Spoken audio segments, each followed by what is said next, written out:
Because like.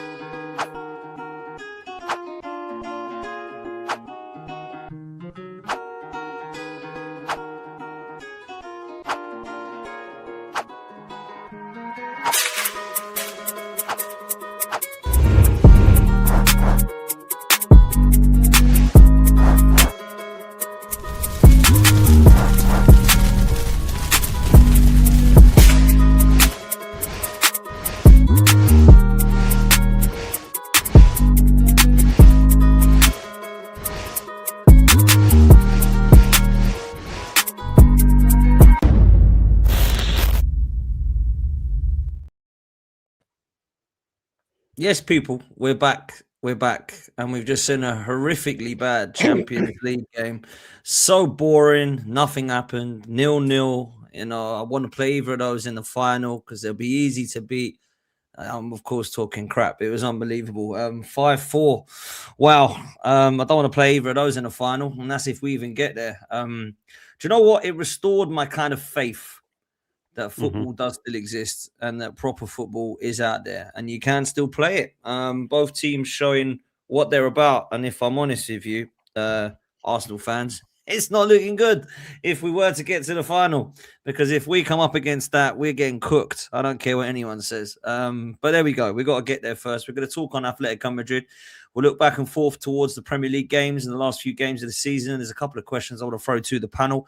We have got Positive Dan and Sophie that are joining us. It's myself, Kenny, Ken, Shane, and really Schooner Dan for now. And the guys will be joining us very, very soon. Make sure you do me a favor, hit like, hit subscribe, and make sure you're following OK Jersey. If you do want a Arsenal kit, retro kit, current kit, or of course the nations that are out or the old school retro nations, then you can do that on OK Jersey. Make sure you use code 12MAN and you can get all of your shirts that you want from the World Cup. Do you know what? If you go old school, there's some quality ones on there. 2002 Brazil, 1998 France, Spain of 2010, old school England, new kits that are out now that have been launched. So go and show some love over there. And you can get any name and number as well that you want. A few people aren't about tonight, but we have got a good panel. So tune in, hit like, hit subscribe. Make sure you're following all these guys. You've got Rudy Schooner on Gooner's Therapy. You've got Shane Gooner live every day. And you've got Kenny Ken on social media. Make sure you're showing all of these guys some love as well. You've got Sophie who's joining us from Hybrid Squad in the next 20 minutes or so. And Positive Dan should be on his way because I've got a few questions for Positive Dan. I've got to be honest with you. His little rant the other day with Marty and Dan was a bit of a madness in my opinion. But, you know, he says it how it is in his view. And I respect that, man. I admire it. I wish I was sometimes a little bit more positive, but my goodness. I've sat there fried today with Igal. Igal has been frying my brain. If you haven't seen it, go check it out. That's been released today. There's a lot of stuff that he said that I just thought was wild. Mikel Arteta is going to win Manager of the Year, whatever happens, even if he comes second and loses out in the Champions League semi-final. That one's a mad one. There's all this love for Havertz at the moment, which we're going to discuss tonight. Gyökeres is the problem. Havertz is the guy. We've bought Odegaard and Havertz in and we've gone out of everything. And it seems that we're now, it's very, very odd to me. So there's a lot that's being said at the moment. I've got to be honest with you. A lot that's been said. Big up to Matty. I hope you're well, my bro. Thanks for joining us. I appreciate you. And I don't even know where to start tonight. I suppose we better start, Kenny, with what we've just watched. Because that don't sound like a very good final if Arsenal were to get there, bruv. Because, Kenny, that was some serious football, bruv. Serious football.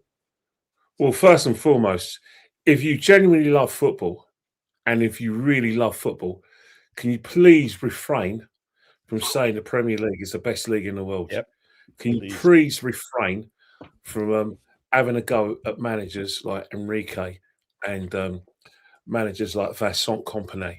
Let me tell you something there. The best thing Elise, Diaz, Harry Kane, Vincent Kompany have done is get out of the Premier League, because I'll tell you one thing, that's how football should be played. When they invented this competition nearly 70 years ago, it was for games like this. Yep. Over the years, it's been soiled by defensive football. People suck and enjoy our beautiful game. And I'll tell you one thing there, that's how football is played. No messing around, just attack. Both teams, right, play the high line, and despite the fact they play the high line, they still play their football. They still try to attack, because guess what? They don't want penalties. They want to make sure that when they get to next week, it's a 50-50 game, which is going to be next week. So I've just seen one of the Champions League winners. I'll tell you one thing: we have no chance against PSG, and very little chance against Bayern Munich, because the way we're playing, we can't score, we can't pass the ball, and we no longer can defend. So it's very worrying. What can we do then? What Sound like we we can do can anything, Kenny. What? Free. They'll merge. what we can Yeah. do is basically Very good at that. basically be organised, ride their luck, hope we can create something enough, and hope that our three strikers or forwards who've been letting us down for most of the season, you know, have the game in their lives. And it's not just the Champions League, it's the league, because what we got now since last week is that we've got a different narrative. Indulge me for 2 seconds. 2.5 weeks ago, we were 9 points ahead of Man City. We lost against Bournemouth. Man City hadn't even played against Chelsea. But the narrative was the league's done. The week later, we played Man City. They beat us. We played all right. But at the end of the day, the league was still done. Then all of a sudden, Man City couldn't thrash crappy Burnley. We had a bit of a chance. And then when we beat Newcastle, all of a sudden we're the favourites. But we're not the favourites because we're playing really well. We're the favourites because if we beat Fulham and go 6 points ahead, and it's a big if, then all the pressure will be on Man City. Because Man City can't deal with pressure because they haven't got players like John Stones, Bernardo Silva, Haaland, Pep Guardiola in the manager's, like I said, box. They got all novices who've never won the league before, and they're going to be scared of big bad Arsenal, who've got. Oh, sorry, we haven't won anything, have we? The narrative that comes out of our fan base is just unbelievable, and then we got a guy coming on who I've got a lot of time for because he's a fellow St. Aloysian boy, but he got a mic drop moment and he got a standing ovation for basically bigging up our dear manager on the basis that before he came, Spurs were the biggest club in North London. So he deserves a statue for that. Well done, Mikel. We finished above Spurs. That's so unique. Semi-finals twice, never in our history. Well done, mate. Congratulations to get the Champions League. Congratulations for getting really bad audio. Who's the bad audio? Let's go and build you a statue. Can we stop all this and just be realistic, be thankful we won, but don't come at any platitudes. We still got a lot of football to be played, and we still got a lot of improvement to be made, because in the Newcastle game, there were loads of things that caused me a lot of concern. Disconnect between Gyökeres and his teammates, both sides of the coin. Injuries to Havertz, another knock to Eze, Madueke not doing his stuff, and most importantly, a very poor Newcastle should have got a point. We're not playing well. We don't even look like we look disorganised. We look tired. I'll tell you one thing: we're going to need a 360 in form in order to salvage this season. But you know the thing that really gets me? All of us should be drinking champagne. We should be all, meeting up for the parade of us, parading our title that we've already won, but we're not. And the reason why we're not is because we shot ourselves in the foot. We self-harmed with team selection, player preparation, and a manager that is so embedded into this negative way of playing, and it's going to pay for it. God help Mikel Arteta if we don't win anything this season, because we're always going to look back on all the mistakes he made in tactically, style of play, and his life wouldn't be worth living. Do you know what's mad? I heard a stat today that said The Bayern Munich's front three have scored 60 Bundesliga goals between them and over 100 in all competitions. And our attack, that everyone says is fine because we scored the most amount of goals still. We're only a few off City and we've done this, that, and the third in the Champions League, is absolutely abysmal. And when you look at what Elise is doing, and then you look at what Kvaratskhelia is doing, and what Luis Diaz is doing, and what Harry Kane is doing up top, and João Neves, and all these attack players that PSG and Bayern Munich have got, it really is showing us the levels. And some of those players that I've just mentioned cost half as much as some of the ones that we spent money on. And I'm talking about the likes of Kai Havertz, and I'm talking about the likes of Noni Madueke. I'm talking about Gabriel Jesus even.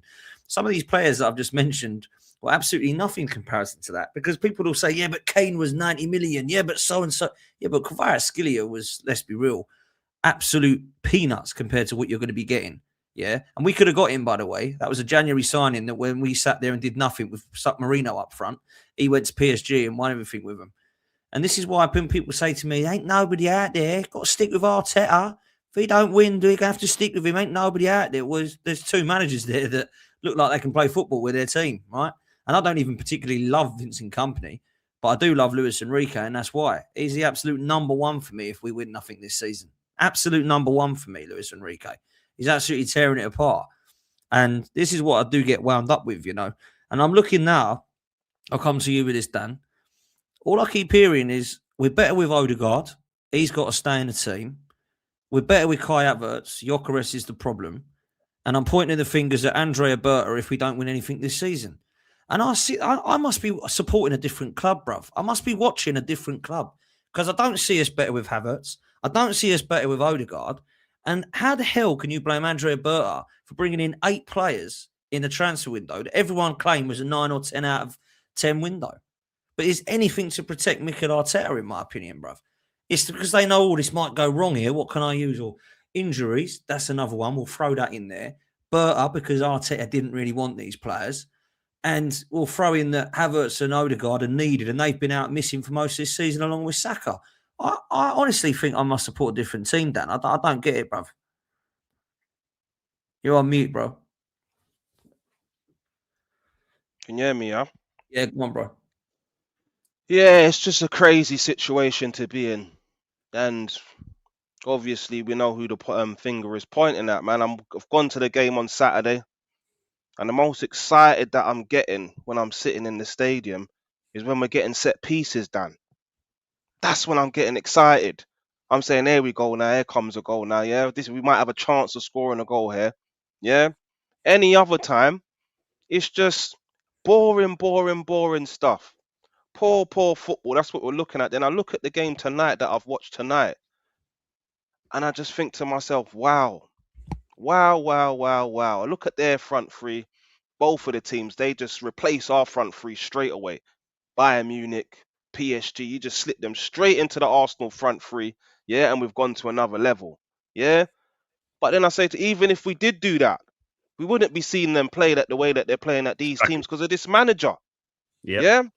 He would ruin them, have them tracking back too much, no freedom. This is what we will be looking at, and this is what we're seeing underneath this manager, underneath this regime, underneath this dictatorship. You touched on Odegaard, yeah? I'm sitting next to a madman at the game on Saturday, and he keeps telling me about Odegaard. Look what he's doing, he's saying to me. I'm saying, are you looking what he's doing? All he's doing is recycling the ball.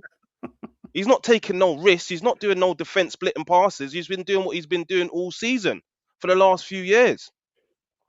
So, yeah, it's just a damning indictment on this manager and the state we are in as a club. And I'm going into this Atletico Madrid game. The only positives that I'm finding at the moment, I've done a little bit of research, and Alvarez, he's been out for 4 games. He was on the bench on the weekend. He's injured, but he might be starting. Lookman's been injured as well.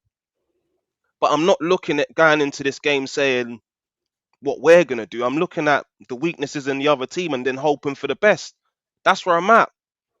Had another argument, oh yeah, but we beat them 4-0 earlier on in the season, but people don't want to look at the actual game itself, how we won that game. First half we were poor. They missed the open goal from a David Raya mistake, hit the crossbar of Alvarez, yeah? On top of that, set piece got us out of jail again, opened up the goal with set piece from Gabriel.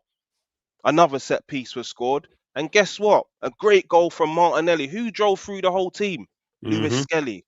Do you think Mm-hmm. we're going to be seeing Lewis Skelly again? Do you think we're going to see him starting tomorrow? And this is my problem. This is my problem. I can't do this no more. And the scary thing, guys, everyone on this panel, legends on the panel right now, the scary thing, guys, as much you want to speculate, even if we don't win nothing this season, I can't see this manager going anywhere.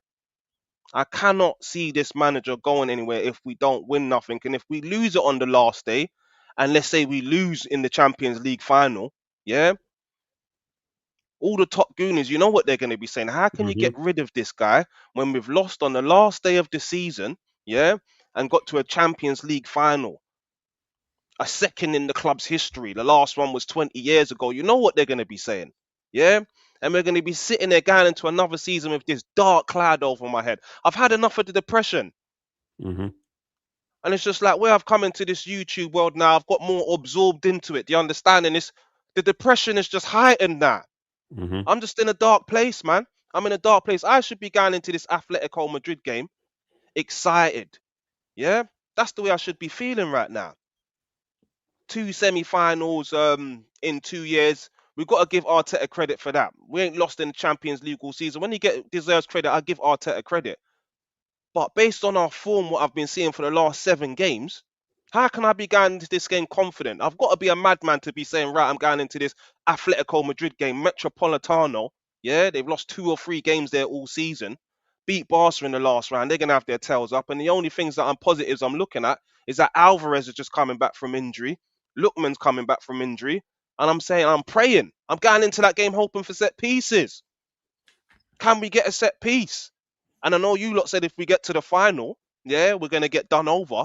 But once again, I'm then saying to myself, yeah, if we can just be defensive and nick a set piece, we might be able to win it. Why should I be feeling like this and thinking like this about my football club? Why should I be thinking like that? And that's where we are as a club at the moment with this manager and this regime. Yeah, that's where I'm at, Well, Dan. there's a lot you've said there that I absolutely agree with, and I don't think there's anything that I disagree with. I've got to be honest with you, Dan. And I know that positive Dan comes out with a lot that we disagree with. He obviously believes that we're going to go and lift something this season. And I spoke to Igal today, Shane, and he said that we're much better with him here. I asked him what he means by that and what Erdegaard brings to the team. He doesn't say goals, doesn't say assists, doesn't say even press or work rate, which I actually would have given him credit for saying. He Yeah, said but safety. Have you Safety is seen the what he cracks brings. appearing in what they're saying though, Dan? There's cracks appearing in what Dan's saying right now. Be honest with him, because he's Yeah. done this ultra positive thing all season, yeah. Mm. And there's this whole thing. I know ball. I know Arteta. They're searching for the "I told you so" moment. So nothing is gonna let them go back on their words right now. Yeah. 100%. 100%. Well, and this is it. Like I asked the question and it comes out. Big up to Troops, by the way, and all the Raiders, Big up absolute Troops. legends, man. We got 1.7k in the building. Do me a favor, hit like and subscribe, people. We're literally only a few hundred away from 60,000, which is our next target. So if we can try and get that over the next couple of days, that'd be mad. If you haven't subscribed, just click the subscribe button now. It's free. Do the channel a lot, so thank you very much, Shane. Igal told me the guard brings us safety. I mean, we've got enough safe players on the pitch, bruv. I don't really know why this Odegaard scenario is so people are so obsessed with it. I don't really see what he's bought, if I'm honest, in the last couple of games, other than keeping the ball and pressing it. The only thing I have seen that's frustrated the life out of me is when you've got a pass on. And you can all see the pass that he's supposed to be giving. He decides instead of going to Gyökeres to do this and go back to Zubimendi with 5 Newcastle players in front of him. Maybe that's what Arsenal fans are enjoying seeing. I don't like that play. Personally, I'd like to see him thread the ball through to our striker. And I feel at the moment it's just the attack. Look, I don't actually agree everything that Kenny said about we can't defend anymore. I think we can defend in certain aspects of the game, and I appreciate what he's saying. We don't look as solid. But when I look at how we attack, I'm seriously concerned, Shane. I really am. Yeah, well, look, this is the thing with and to touch on the stuff that Realist Dan said as well about, they're just sort of trying to find things. We've sat there, and by the way, if you with that clip you have there, if you watch that in during the match, it pans to Arteta after Zubimendi scoops the ball out of play, and you see his real reaction. He's not happy, and he's disappointed. Then he remembers the cameras are on him, and he gives it one of these out to the pitch to let everybody know that he appreciates the effort. But these guys have turned around now and told us 2 summers ago that if he doesn't win anything, he has to go, right? Then when we didn't win anything last season, it was, well, he needs his striker. He needs a striker. That's what he needs. If he has a striker, he'll get... Imagine him with all the chances that Gyökeres misses. Imagine all the chances Gyökeres misses. So he gets a striker. And I sat on this panel with you, and there was a few others here when we were deciding, and DJB was there, how many goals Gyökeres would get. And me and DJB said, if he gets 15 in the league under this system, he'd have done well. And we got called negative and all sorts of things, right? We're the ones that are standing by him going, well, he's not getting the service. He's not getting the... They now want... And I said it on that panel, and I said it numerous times, that when Gyökeres fails under Arteta's system, because he won't tweak his tactics for him, when he fails under his system, the new narrative will be, well, Berta needs to get him his striker. He needs to get him, it's Berta, and it's Berta. And like clockwork, it comes around every single... It's so easy to predict these people because their first instinct is protect the king at all costs. That's it. So if they're in a football argument about Arteta, it's, well, I just have to say it's not his fault, and then I'll deal with the reasons afterwards. I'll just say, well, it's not his fault, and then I'll try to think of reasons why. We're meant to then believe that when Gyökeres isn't firing the way he should be, and if Arteta tweaked the system and we're starting to fall apart a bit, oh, well, Havertz, when he comes back, he'll save us. So the player that they wanted replaced is the one that will save us when he comes back. And now, they call us negative, in the lead up to a Champions League game, all of the top Gooner channels are doing streams on who we should sign up front next season. They're just talking like Gyökeres isn't in the room. They're going, oh, awesome, and that's the one. We're going into a big game, and you are the ones talking about who we're going to replace a player that will have to start up front because Havertz is injured yet again, like we knew he would be, because he's been smashed up by this manager.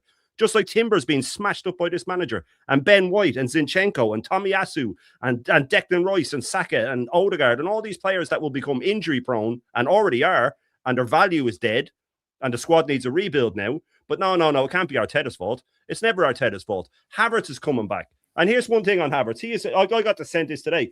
He has had 5 seasons in the Premier League, right?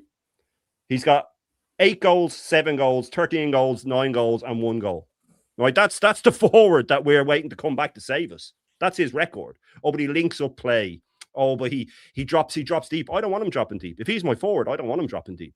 And then they'll say, oh, well, Berta got Arteta the wrong striker. Well, Berta got Simeone an array of strikers while he was there, from false nines to target men to poachers to players that like to drop deep, the players that like to drop it wide, to Suarez, to Falcao, all these guys.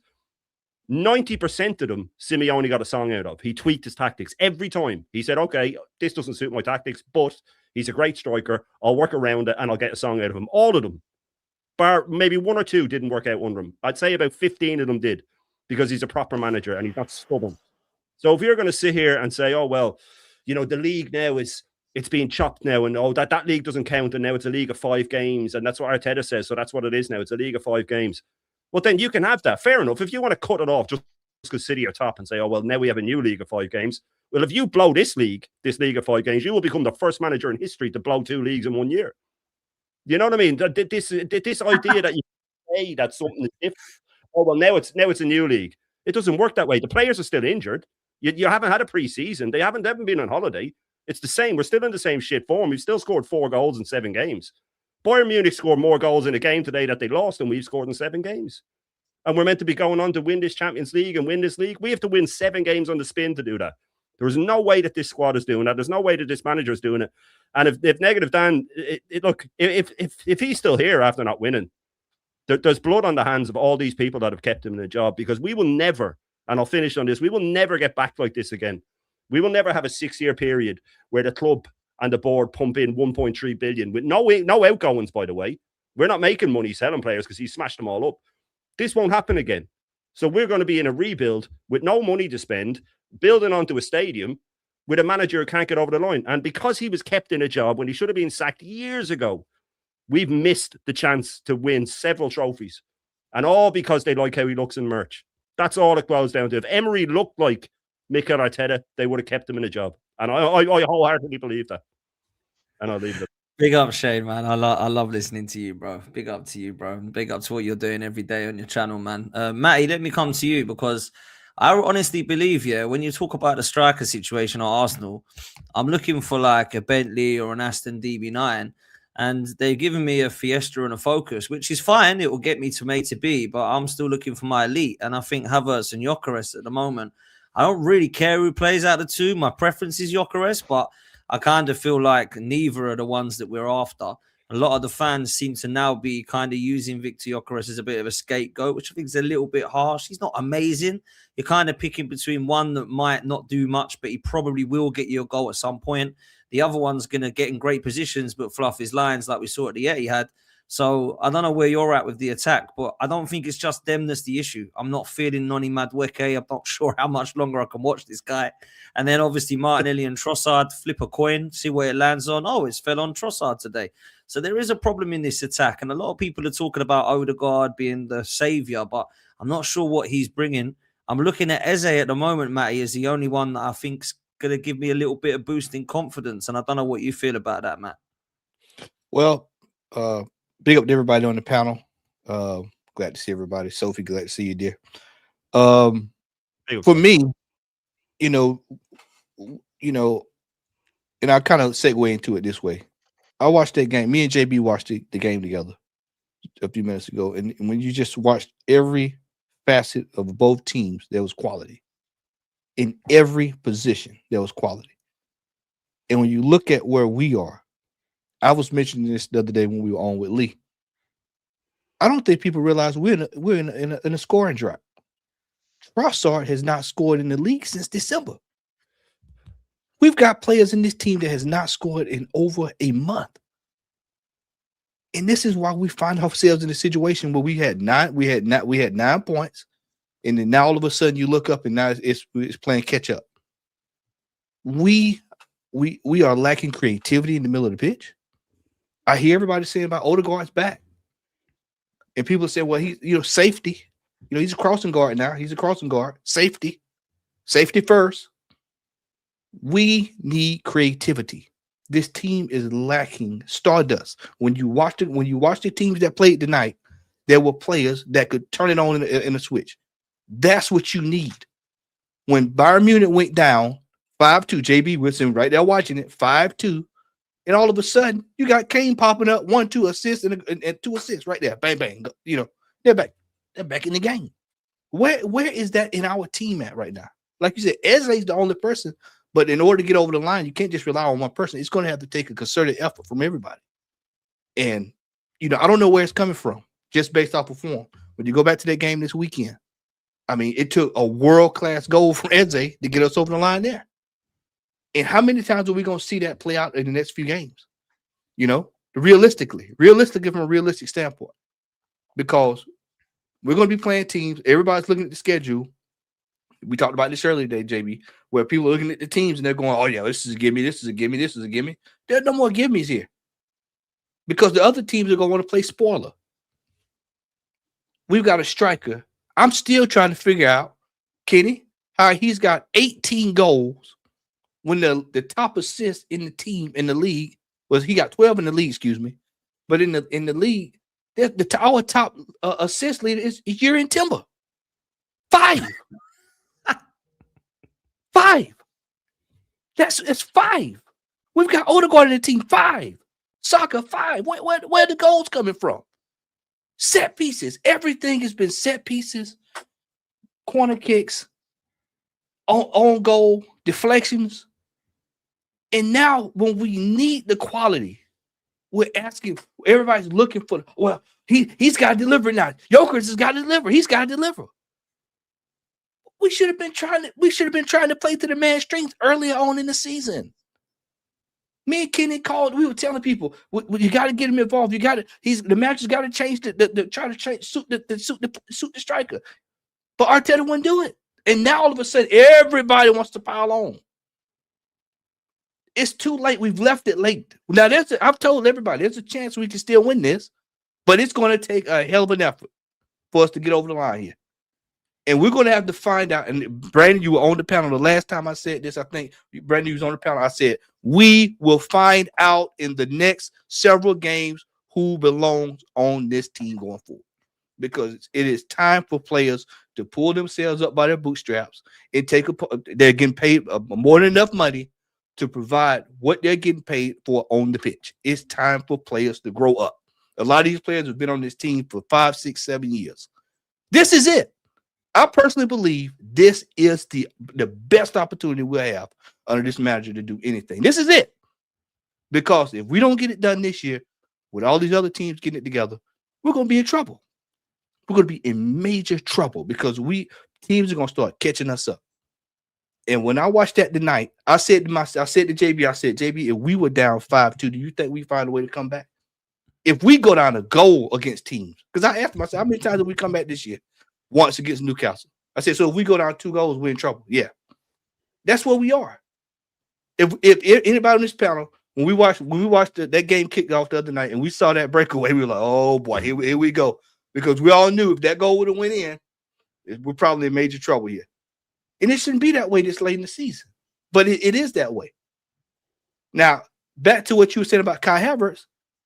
I mean, Kai Havertz is doing what Kai Havertz has done for years. It's the same thing. When you need, if it's just a random one-off, he'll give it to you. But can you depend on that 5, 6, 7 games running? That's where the problem lies. That's where nobody wants to address that. It's the consistency. In order to win a title, you have to be consistent. You got to be consistent. And so I don't know if Kai Havertz brings the consistency. I know the answer to it, but and then you look at Odegaard. I mean, Odegaard. You all know how I feel about Odegaard. I've been trying to tell y'all for years about Odegaard. You know, that is a position that needs to be addressed in the summer. Everybody's going on about Berta's over there at Galatasaray looking at Victor Osimhen. I'm telling you who he's looking at. He's looking at somebody to come in this midfield and get it going because we need something in midfield. We need some stardust. We need an Elise. We need a Doué. We need somebody that can come into this midfield and get it cooking. Because I'm telling you, the ball that when we watched that attack, that screenshot that you put up, Dan, when I watched it with Lee the other day, I almost grew hair. I almost had an afro. I couldn't believe it. Because every time we look up, there's an opportunity to put a player in to score. He passes it back. He's obsessed with passing it back. And this is handed down by the manager. This is handed down by the manager. At one point in that game, the manager was telling Jokers to go to the corner. The manager plays the game entirely too safe. What you watched tonight was you watched 2 managers. We're going out to play football tonight. We're going here to win. We don't care if it could be if that game could have went 15 more minutes, it would have been 7-6, 7-7. And that's how you play the game of football. But we're going to have a long, hard look at some of the players in this team going forward. There's about 5 or 6 that we're going to have a truthful discussion about where their positions are in this team going forward. Even if we get over the line this year, because I agree. Because we're at the stage, Dan, where it's time to freshen it up. It's time to freshen it up, refresh. We need extra. We need players that when we go play teams, it strikes fear in everybody. We need players that when you see Kvaratskhelia, he strikes fear in the heart of players. Tonight, you saw that. And JB, I'm going to say word for word what I said with you on when we were sitting back there watching it. When I watch Elise, that's what I expect from soccer. That's what I expect from soccer. That's the levels that I expect of that level. That's the way I expect they should look over there on that side of the pitch. Matty, that's where Saka should be, but he's way off of that. He's way off. You'd be lucky to get 40 million for him now. That's when you look at the brand of football tonight, that's what $1 billion should look like. That's what $1 billion of football should look like on the pitch. And I'm gonna close it with that. No, you're bang on, Matty, and I want to bring DJ and Sophie in, and you're right in what you say. The midfield is a massive, massive issue for me, and I think that's why our attack has been poor. And I'll bring you in on this, DJ. Like for me, when people say to me, like me and Kenny had this kind of argument about where Declan Rice should play, and is he a 6 and is he an 8? I think Arteta's misprofiled quite a lot of our midfield players over the years, to be fair. But I'm looking at it at the moment, and people say, well, he's in the 6, he's in the 8, and he's in the 10.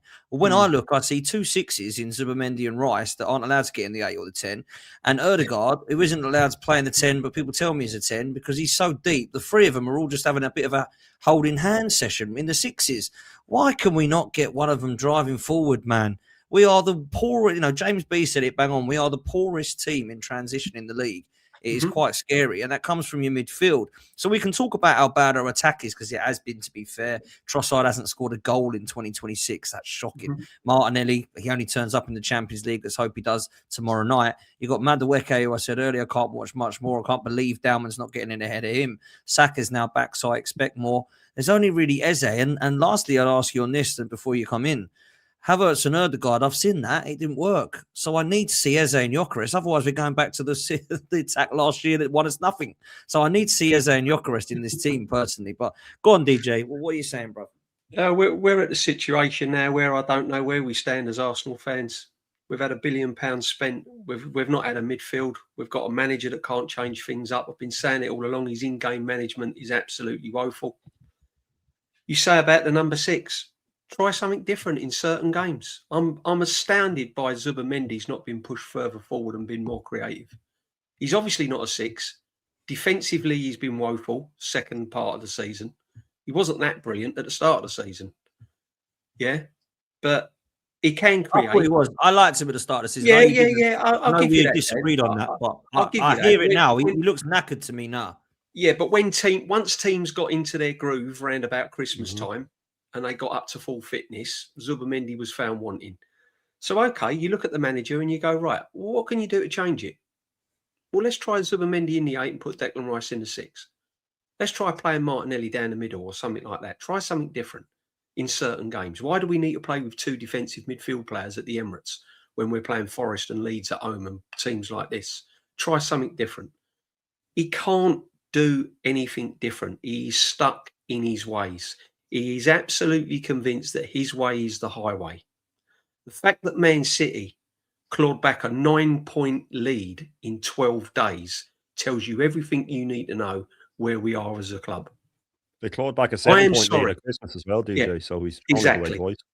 I'm sorry, but we should not be sitting here as Arsenal fans panicking, worried, stressed. This should have been done and dusted. This should have been done. We should be going into that Champions League semi-final tomorrow, enjoying it, relaxed, something to look forward to. Instead of that, we're going into it stressed. We don't know what the score's going to be. And not only that, Dan, I'll ask you about the midfield. We've got no creativity in midfield. Declan Rice and Zubimendi are ball carriers, trying to retain the ball, but they're not going to open the teams up. I'm watching a PSG and Bayern Munich team tonight, and they've got players in midfield that is running freely, opening teams up, spreading play. I'm looking at wingers that are taking on fullbacks with an end product. I'm looking at, number 10s buzzing all over the field. And every time they got the ball, every single player from Bayern Munich, PSG, every time they got the ball is, how can I get it forward? How can I look for that forward pass? How can I look to break the lines?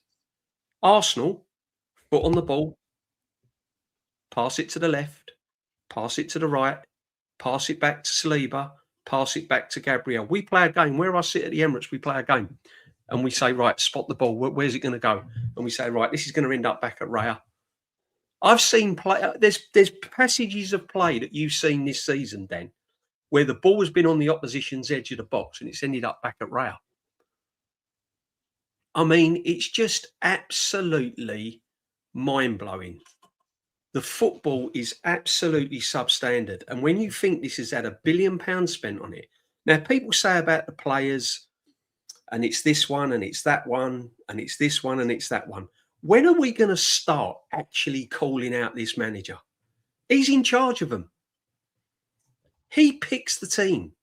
He picks the tactics. He tells them how to play. He sets the levels. He sets the tempo. He sets the example. And yet here we are with a fan base now blaming Gyökeres, blaming Berta, blaming this one, blaming that one. And I agree what Matty says, we do need new players. But I'm sorry, I'm at the stage now where I don't want to see any quality player come into this team whilst this manager's in charge.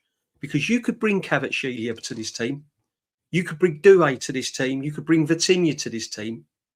Fact. And he's going to end up like Martinelli they're going to end up like Gorkarez. They're going to end up like Havertz. They're going to end up like Jesus. They're going to, you name the players. You name the players in a midfield or an attacking position and see where they are now. These players are absolutely substandard to where they should be. And that comes down to the way that it's been set up, the tactics on the field and everything else. And then people turn around to us and say, why don't you get behind the team? Why are you negative? I do get behind the team. I've just had 1,700 quid come out of my bank from a season ticket. Been supporting the club for 50 years. I do get behind the team. But what I won't get behind is inept management and a team that is playing boring crap football that's unentertaining, that I can't see through the fog where the next goal's coming from. And yet we've got to gas it up because we're living in the moment. Oh, yeah, but we're top of the league and we've got back-to-back Champions League semi-finals. Are we Arsenal Football Club? I mean, what are we doing here? Back-to-back semi-finals. And if we don't win anything this season, what have we got to do? Just sit down and accept it? Yeah, but look, you know, he got us to the Champions League semi-final. Look where we were. Honestly, it's terrible. We need, as I said, Dan, we can talk about players coming to this team all day long. You can talk about getting the midfield going. You can talk about attackers. You can talk about wingers. But I'm telling you now, under this manager, it doesn't matter who rocks up at this football club. Because we had it last season. Everyone was getting excited about Gorkarez, and I was on this channel, and I remember saying, I'm not excited about it. Why is that then? Well, it was the same manager. Gorkarez will look bang average. By the end of the season, he will look bang average. Now he's being made the scapegoat. Everything is now designed to take the heat off the manager. Have you heard the questions he gets asked in press conferences by these clowns that ask him stupid questions? How do these people get in there? How do these people get in the press conferences and asking him questions? It's because it's all art. It's because they have to put the question in front. I mean, come on, man. Are you allowed to answer this question, man? That's yeah, how Ten it works. Hag. Otherwise, just get kicked out. Then Ten Hag won FA Cups and all of this, and he was getting absolutely crucified. Why? Because he's managing a big club like Man United. This guy goes in, Arteta, in a press conference, and it's like him going into a coffee shop. Do you know what else is funny? Do you know what else is funny? Let me just, before Sophie and all that, and big up to everyone that's listening. I am now at the stage now where people say to me, how can you say you want the manager gone if he wins the Champions League or the Premiership? Well, quite simply, because the long-term damage this manager is going to cause is unbelievable. Unbelievable. We've got players on high wages that we're not going to be able to sell. We've got players that are declining in form. Saka now should be at where Elise is. Elise is levels above Saka. That's Elise. He was at Crystal Palace before he went to Bayern Munich. He's levels above Saka. We've got Martinelli. Who's going to buy Martinelli? 180 grand a week. Who's going to buy him? He's useless. And I'll tell you, I'll finish with this. How many of our players would get into those Bayern Munich and PSG teams in the attacking third and midfield? How many of our players would get into a Man City attacking third? We've spent £1 billion and we're struggling to put our players in teams like Man City, Bayern Munich and Barcelona and PSG. Why? Because they're not good enough, Dan. Why are they not good enough? Because they've played under an Arteta system where they've not been able to express themselves and play football where it should be played. They've been stifled, they're bored, they're fed up. And I'm telling you now, if we don't win anything this season, Saliba and the likes of that are going to have their heads turned and they're going to be out the club. And I don't blame them. And that's where I am, Dan. I'm sick of him. I'm absolutely sick of him. No, I know you are. I see you every game, and I know how you feel. You voice your thoughts well and articulate it well, DJ. So, I'm going to ask you where you're at. You've not had to come in and calm things down, which is nice. It's nice. This is nice. Which is Can you nice. hear me okay? Can you hear me? Yeah, I can hear you. Okay. No, I can hear you, mate. I can hear you. I mean, look, on the one side, so if we're in the top of the league, we're Champions League semi-final, what's everyone shouting and moaning about, is calm. And then you've got the other side, which is like, yeah, that's great, but I'm worried. And here's why. Where are you at? Where are you at? Firstly, I think just to play devil's advocate for just a minute, if these average players are top of the league and in the semi-final of the Champions League. So it's amazing that we've gotten this far. Imagine what we could do with an even better squad with a few more world-class players, right? So I hear where you're coming from. For me, I made like a pact with myself a little while ago. I can't change the trajectory of what's going to happen here, but I can change how I approach it and the enjoyment that I'm going to try and bring to myself, knowing that my team is challenging for a title and also in the semi-final of the Champions League. And I just keep remembering sitting, or going to games or not. But I remember sitting in my house around this time, most seasons, just dreaming that we would once again be in these positions. Had to sit through City and Liverpool, even had to sit through a Tottenham final in the Champions League, excruciating. So I also kind of say to myself, you don't know when you're going to be back in these positions. So as a fan, I've just chosen to try and enjoy the ride for the next few weeks. That doesn't mean I'm not angry about things. That doesn't mean I don't want things to change. That doesn't mean I don't think we can do better. That doesn't mean, a lot of things that just haven't gone right or aren't right now. But I've just made this choice, which I hadn't done in previous seasons, to say, look, whatever is going to happen, we're going to be able to discuss it at the end of the season. There are a couple of things, though, that are non-negotiables for me. The first thing is, when you see tonight's game, you have to play Max Dowman. And there's a number of reasons why. When people talk about Saka should be Elise, we actually have a Yamal sitting on our own doorstep. And in these moments, in these big games, when you need an X factor and you need a maverick in addition to an Eza who's proven himself, and you ask, why didn't Mikel play him when he was available earlier on in the season? You've got to start playing Dowman. I'm not saying you've got to start him. You've got to play him with 10 or 15 minutes to go, where a player like him, who causes defenders and other players to make mistakes, to be able to win set pieces. The guy can even win penalties, set pieces. Play to your strengths. We know that we can't score too many goals from open play and create crazy creative chances.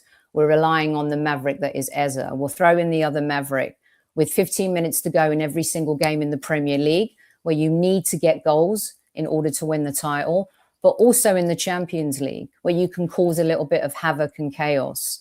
And I think you need to do that in cup semi-finals and finals, Dan. So for me, that's the big one, is use Max Dowman. When you see the players that were on display tonight, it was beautiful to watch. It was like, wow. But the great thing is the defending was shit. So I think that bodes well for believing that you may have a little bit of a shot if you can get past an Atletico Madrid. And the other thing is, these players have to show up. I don't think a lot of Arsenal fans, nobody likes losing, right? But it's how you lose, how you win, the honor, the fight. And it's really time for them to start showing it as well. If the manager's not going to show courage, the players have to take charge on the pitch. And I don't want to hear that they can't do that. In the semi-final against Real Madrid at the Emirates, Declan Rice fancied that free kick. He said it to Saka, and Saka told him to have a go. They went against the grain. They've done it before. They can do it again. They've done it a couple of times. The players have to take ownership now, in spite of the manager, because if he's not going to be as flexible on going for it in games, I think the players are going to have to make bold decisions like Declan Rice did that night against Real Madrid, where we saw one of the best free kicks ever from an Arsenal player in a massive, massive game. So that's where I'm at right now. And the night before a Champions League, I feel like I respect all of you, and I love that you have an opinion about the manager. And for me, I think, it would be exciting to see Arsenal go in a new direction. because of the talent that we have and the type of football that we can play and what you see from tonight. But I'm just going to kind of stick with we can still do this. And I think we do have some graft in the players and enough talent in an Eze or a Dauman to change a game on a whim. But has he got the courage to do that? Yeah, look, Sophie, again, so articulately put from yourself. I agree with you about Dauman. I've been calling it out. All I get back is, are you actually, do you know how old he is? That's all everyone says to me. Do you know how old he is? No, I don't. I'm thick. I don't know how old he is. Of course I know how old he is, man. If you're good enough, you're old enough. They never said this about Rooney, about Walcott, about Fabregas. They don't say it about Lamine Messi, Yamal. Exactly. Just, what is it all about? I don't get it. It's like if we play this kid at 16, boom, career done. You know the other thing with him, Dan, the other thing with Max is he's fearless. Who's fearless in this team right now? Which player is fearless? You're an image of your manager, and the manager transmits emotion, but it's too emotional. And that's a problem, especially when you have a team that can't perform well under the spotlight. So you've got to kind of find your fine margins. What are those fine margins? Set pieces, utilize a player like Max Dauman in order to garner those set pieces. Like, try something different. That's the big criticism I have of him is, we're on top and we're going for all of, these 2 big trophies, but how adaptable is he when it is in the crunch time, when you need adaptability, when the game might not be going your way? Yeah, facts.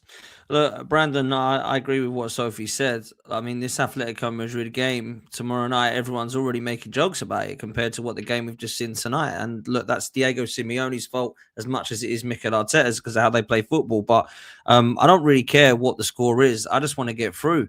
And I just want to crawl across the line if we have to win this damn trophy or win both these trophies if we can.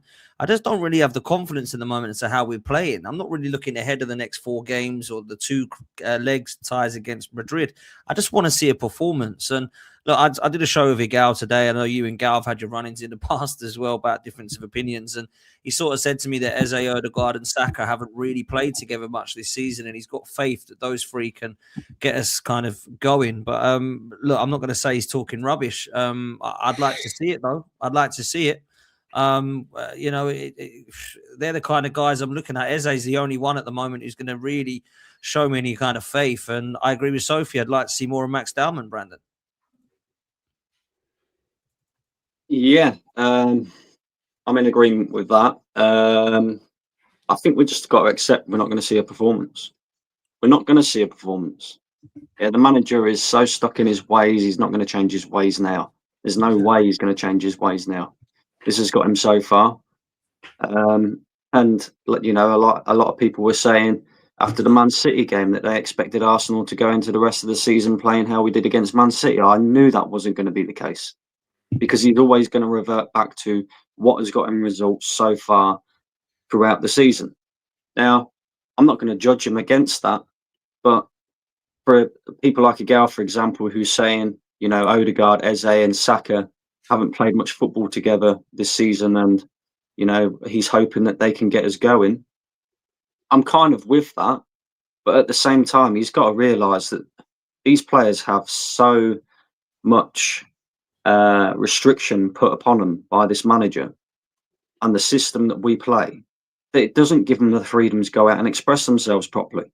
Like, look at the night and day difference between Arsenal performances this season and that game we just witnessed tonight. Yeah, that was 2 teams going at each other. 2 teams with quality attacking players going punch for punch, band for band with each other. Yeah, and that's how football should be played. But with Arsenal, with Arteta, it's very restrictive. It's very, make sure you get back, make sure you do your defensive work. Even the attacking players that should be allowed to go out and express themselves and go and grab the game by the scruff of the neck, they're not allowed to do that because they are so fixated on making sure they do the defensive work, which is why ultimately, Dan, we look at that midfield, and I agree with you. I think midfield's a huge problem for Arsenal at the moment, which is why, like you say, we see the likes of Odegaard, Rice and Zubimendi effectively holding hands in the midfield. because none of them want to go forward, want to take that risk, and then have potentially lose the ball, turn it over, and have to sprint, 100 yards back in the opposite direction. They haven't got the energy for it. Let's just be real about it. This Arteta system is so rigid to the point where you're off the ball work from every single player, whether you're the striker or whether you're the centre back or the wing backs, whatever. You have to do so much running when you're on and off the ball that these players are knackered. Look at Declan Rice. He's fallen off a cliff recently. Even to the performances that we were seeing only, say, a month ago. It's nowhere near. And energy is lacking. So players don't want to go forward, and take that risk, go forward and try and create something to potentially lose the ball, because they ain't got the energy to chase back. They ain't got the energy no more to do the defensive work. It's easier just to sit in a low block, do your defensive work, maybe try and hit on the counter attack.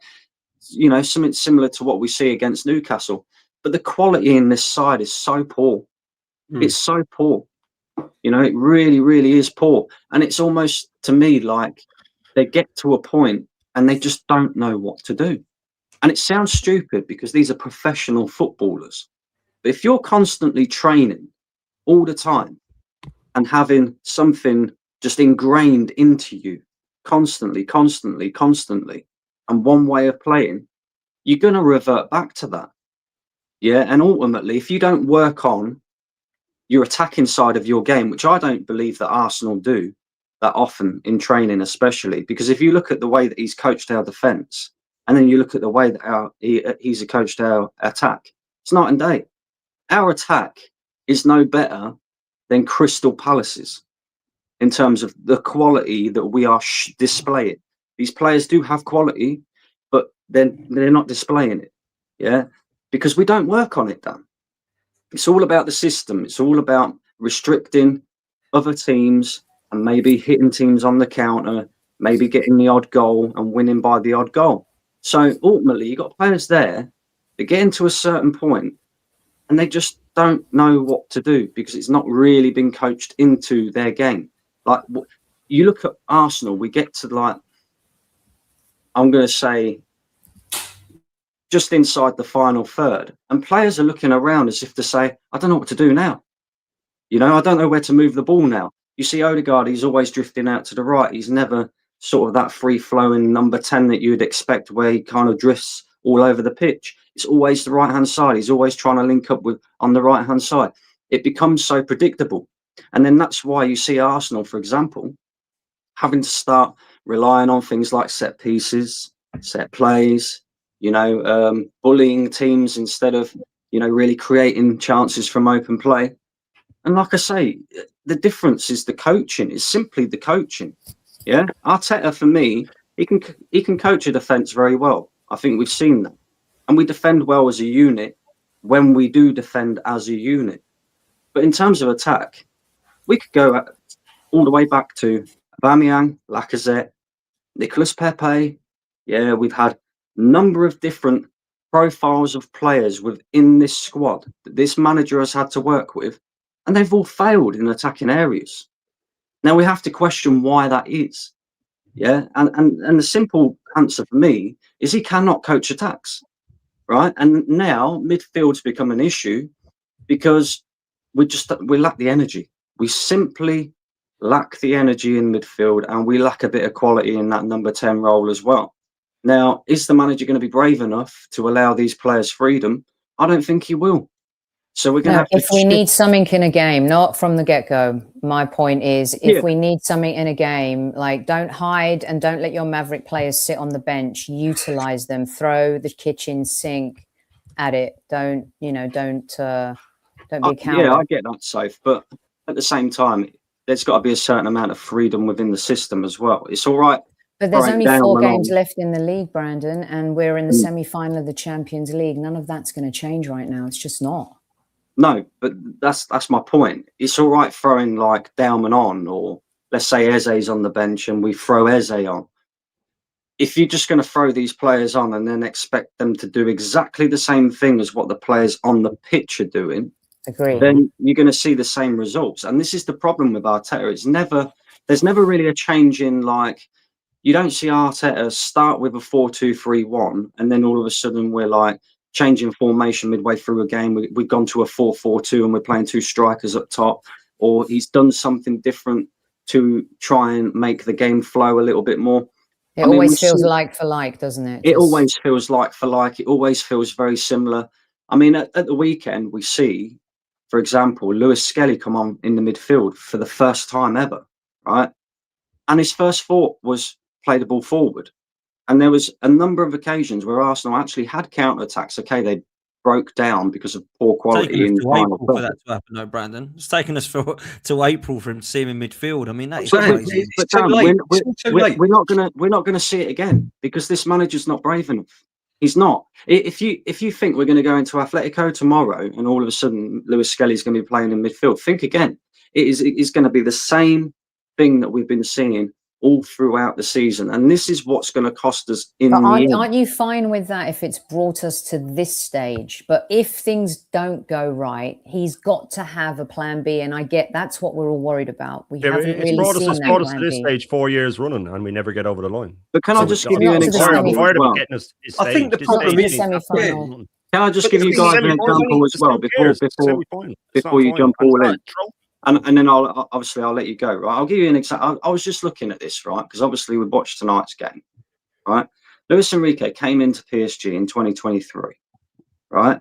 And the players that he signed Kvaratskhelia, yeah, he signed João Neves, he signed Ousmane Dembele, he signed Desiree Doué, and he signed Bradley Barcola, right? So pretty much when take Neves out of it, I think Neves was brilliant, by the way, considering that he's had to come in and replace Verratti, who was at PSG for a very long time, was a very dependable midfielder, tough player to replace. I think he's come in and he's done a job.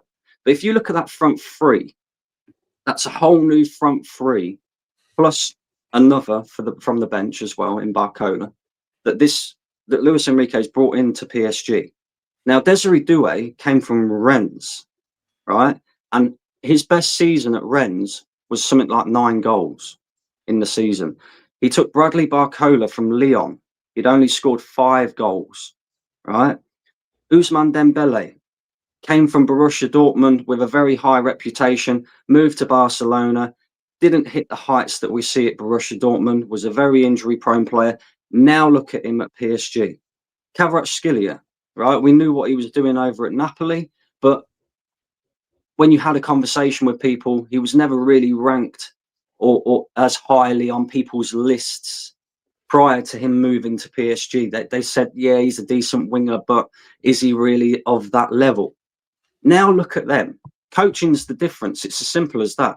Dembele's, he's phenomenal again. All of a sudden, he's found that form that we see at Borussia Dortmund all them years ago. Kvaratskhelia, easily the best left winger in the world. I'd absolutely bite your hand off to get him to Arsenal right now. I'd do anything to get him to Arsenal right now. Desiree Doué, still young, but dangerous player. Yeah, he goes out there, he plays with freedom. Same with Bradley Barcola. Then you look at our attackers and you look at what Arteta's took our attackers to. I go back to Martinelli again, right? Me, Kenny, a lot of the panelists think Martinelli needs to be moved on in the summer. But if we go back to Martinelli, prior to Mikel Arteta, he was banging in goals. Yeah, he was scoring for fun. He looked confident in front of goal. He was taking on his man and beating his man. He was using his pace. He was using his attributes to beat players, to score goals, and all the rest of it. All of a sudden, that's now been taken out of his game. He looks like an absolute shadow of the player that he once was. Saka. If we go back years ago with Saka as well, when Emery first introduced him, we all looked down and we went, "Cool, this could be the next best thing." And yeah, don't get me wrong, Arteta has got, good quality out of Saka, especially in 22-23. But since then, we've run this guy into the ground so much so that we don't even know if we're going to see the same player ever again. Yeah, we've spent money on Havertz, we spent money on Madueke, we spent money on God knows how many Chelsea rejects. Yeah, God knows how many. For what? What purpose? And this is why, for me, if I'm Arsenal, and this is what I worry about, if I'm Arsenal, I'm going, cool, we'll do whatever it takes to get Luis Enrique and Kvaratskhelia to Arsenal. Yeah, we'll do anything, even if that means chucking ridiculous amounts of money at that to make sure that them two come into this football club. We make sure that gets done. But the problem with Arsenal is, and I know this, and we all know this deep down, right? That providing that Mikel Arteta is qualifying for Champions League, providing that Mikel Arteta is bringing the club profit, he will remain at Arsenal for as long as he wishes. This is Wenger 2.0. We all know this. Yeah, I hate to say Do we that. I know hate to this? agree. Do we really know this? absolutely. So if I guarantee you, you know, Well, a this is couple the of weeks, problem you then. know, a This is couple a of weeks problem ago, if- so yeah, we was hearing rumours about Arsenal potentially starting contract talks with Mikel Arteta, and then that sort of dampened down because it was the wrong time. I personally believe that only started to really come out because he's actually already signed his contract, and Arsenal are kind of looking for a moment to put that in. I think if you see Arsenal go to their second ever Champions League final and we beat Atletico over 2 legs, they might even announce that. I think it's already done. I think he's signed it. You know, that's what I think. I think he's I- probably signed I it as asked well. last time I was here. I asked my bro Kenny a question about if you knew that, say, Fabregas was going to be the replacement, would you rather stick with Mikel or go with someone like Fabregas? The likelihood of Enrique leaving PSG at this point, guys, is unlikely. He might want to build a dynasty, whatever they call it these days. He'll have the money, sis. And he'll have the money, and it'll be, you know, and he's, you know, for why would he leave if you look at it that way? So Arsenal's mode of operator is to go after someone like a Fabregas. So what would you rather, stick or twist? The problem is, it's from a footballing point of view. If you look at the manager, and God forbid we don't win anything this season, from a footballistically point of view, I don't see how anyone at the football club can be lifted for another campaign. That includes him. There's no way, when he's had everything in his favour, he's had a favourable FA Cup draw where we played no Premiership team. The League Cup draw, we basically had an easy route to the final because Chelsea just in 6 and 7s, they were confusing themselves. We're in the Champions League where, because of our complaints last year, we managed to get our own way in terms of how the draw was made. That now we've got home legs in the second leg of the knockout stages, including the semi-finals we speak. If we don't win the league this season, there's no way psychologically he's going to be able to lift himself. He's done, because you can't come back from this. You can't lift these players off for a fourth time and finish second. It's not possible. We've seen it with football before. You go back 30 years, Kevin Keegan, 12 points. And by the time he got to the Man United game, it was down to 5. Next season, he was done.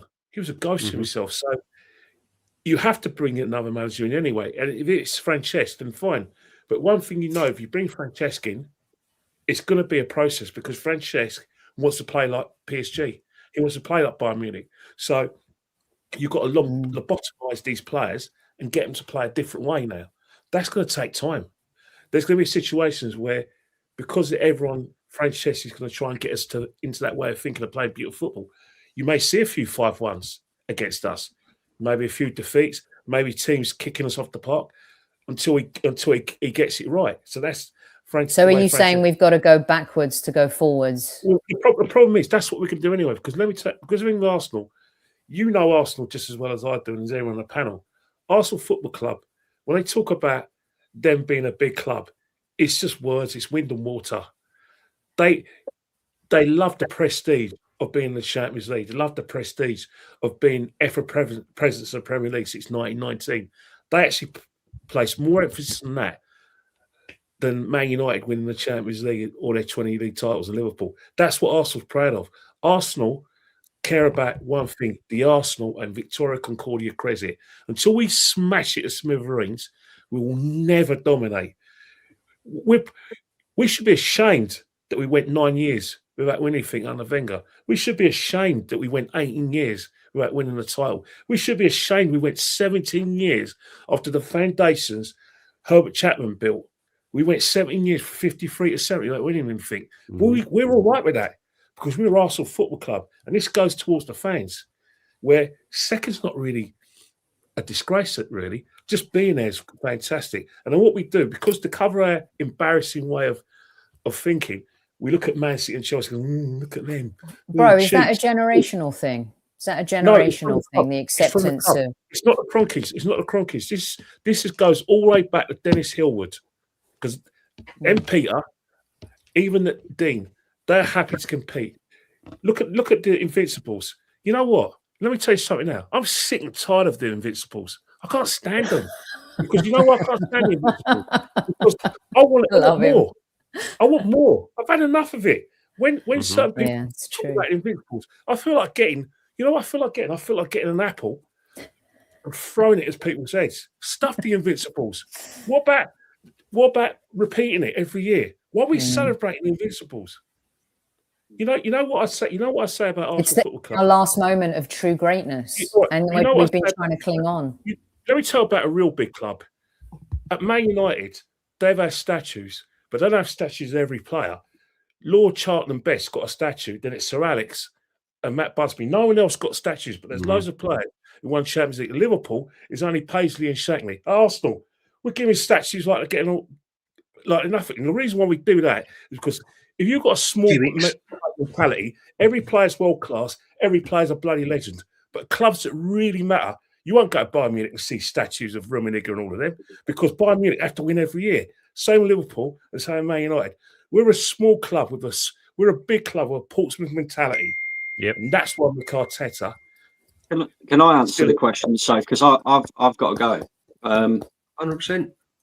Even if it's Fabregas that this football club look at to replace Arteta, I would take the risk anyway. Let me tell you why. I would rather take a risk and try and get somebody else to get something out of this squad, to build something at this football club that could potentially win us multiple trophies, than to keep a failing manager in a job. And when I say failing manager, you only have to look at, when we say about did we get it right after Wenger, the answer's no. Yeah, with Unai Emery and with this guy.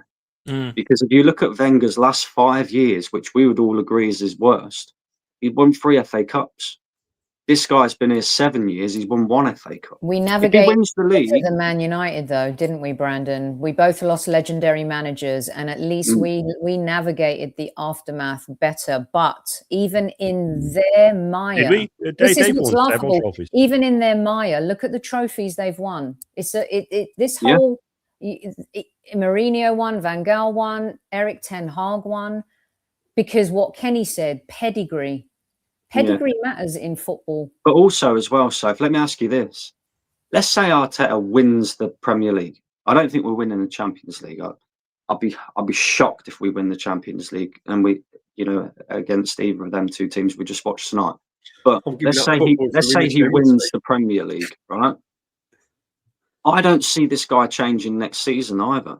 I don't think he's all of a sudden going to then start playing free-flowing, nice attacking football that we all, as Arsenal fans, want to see. We want to see Arsenal play decent football and win at the same time.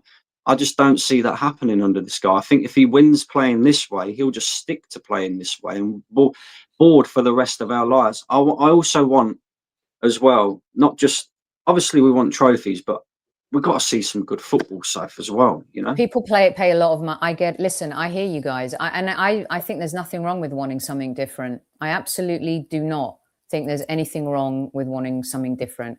And if they are offering him a new deal, I tell you one thing, I don't know if that's fact or not, but you can't make a deal with someone whose product you haven't tried, but new version of it, but you've seen 1.0, 2.0.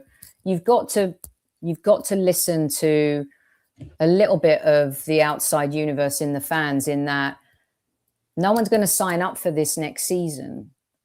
Fans don't mind it this season if we win. I don't care less if we win. I really couldn't care less. But next season, I will care, because we would have got the monkey off our back.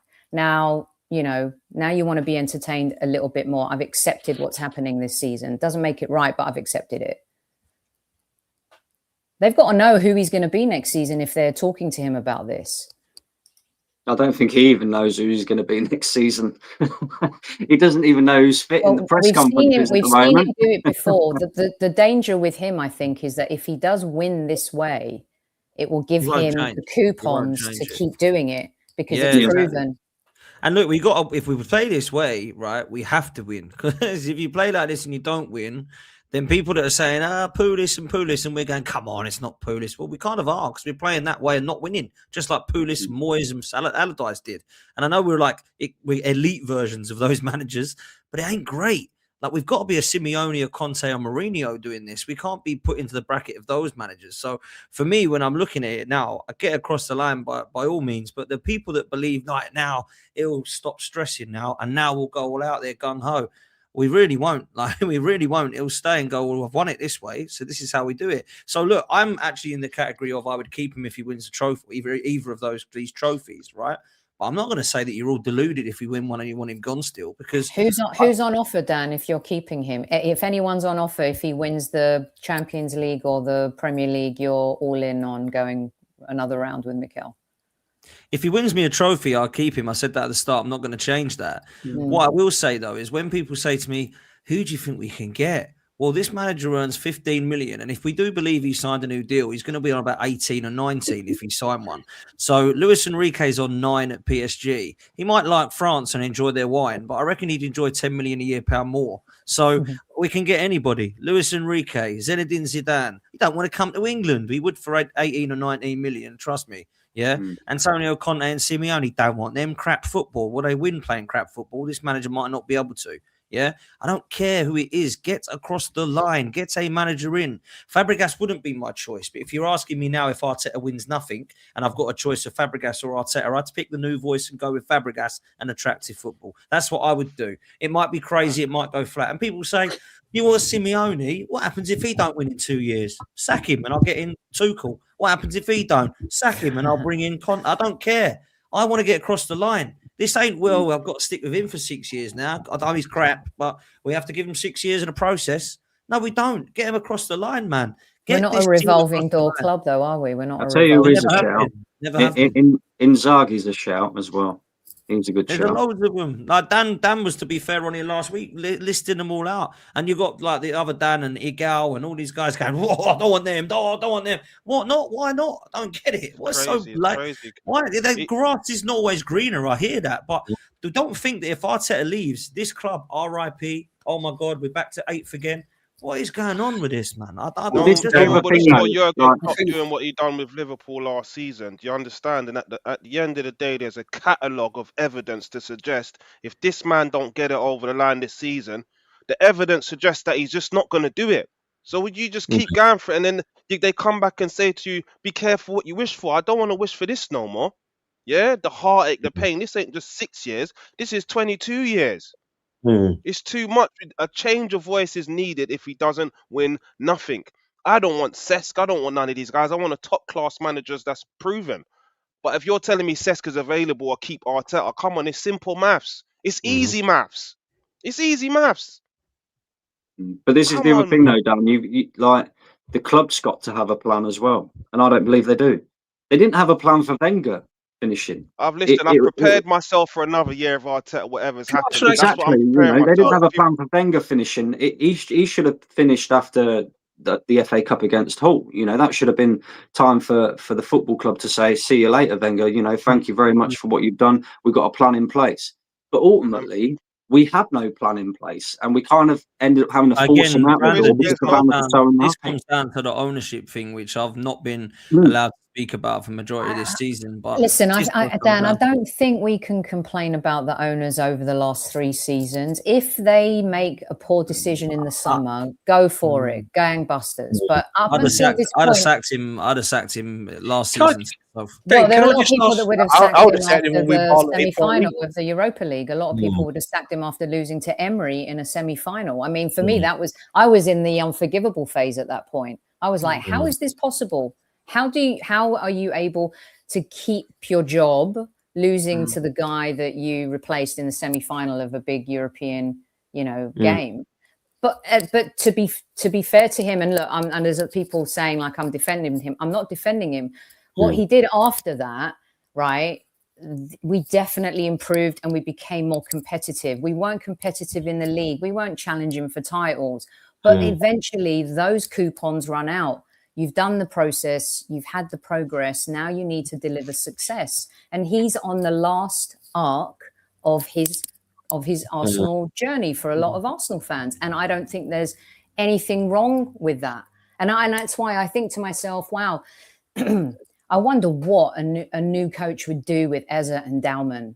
And like, what would that Arsenal look like? Like, what would Declan Rice look they're going to like? need money, though. So they're going to need money because the thing about it is that we're in a precarious position next season because you've got to remember one thing: we've got PSR, we got a tax bill, plus we're rebuilding the stadium.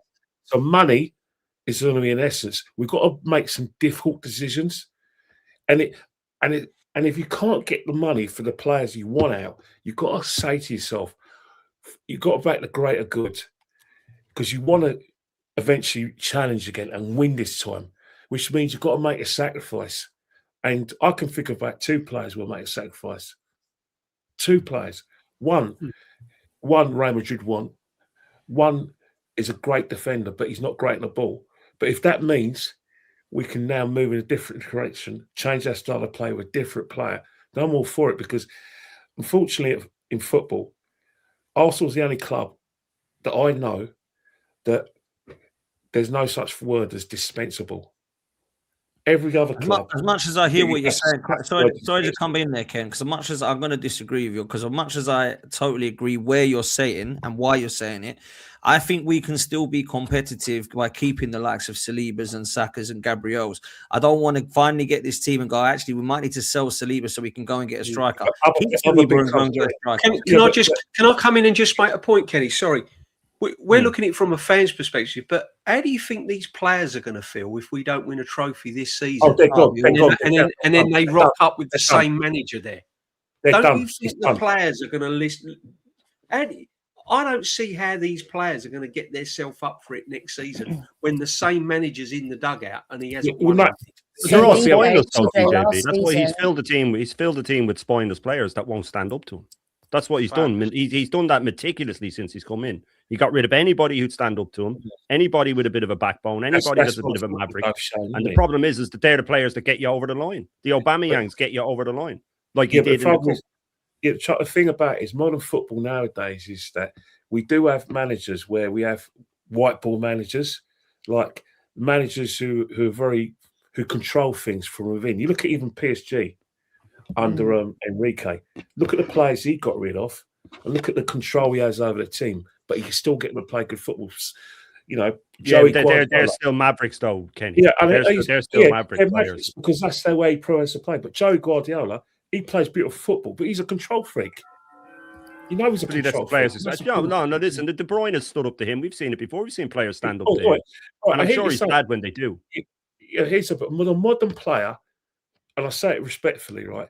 You don't get many. There's not many Roy Keanes out there. There's not many Graham Souness out there. There's not many players out there who play for Liverpool under Paisley, who work out themselves at Liverpool under Paisley. Joe Fagan, Ronnie Moran said, "Go and work out yourself. We know what's wrong, but you're going to need to work out yourself." And they always got players who play 300 games or more who knew how to play football. These days, you've got our players. Oh God, we score a goal. What do I do now? What do I do now? Made a away cave 2 weeks ago against Sporting Lisboa. He had his arms out, asking Arteta what to do. Declan Rice, when he's about to take a corner, he looks at Nicolas Jova. Yeah, that's worrying. That's worrying. That's unacceptable. Why not? That's worrying. Modern player needs spoon feeding. That's a And the huge difference, difference. though, Kenny, sorry to cut across you, is that even if Pep is a bit of a control freak, and he's not as bad as this guy, he's not even close, but he's a winning control freak. That's the difference. Yes, So when he tells you but to do he's a something, control freak, at though. least you can go, well, he's gotten over the line before.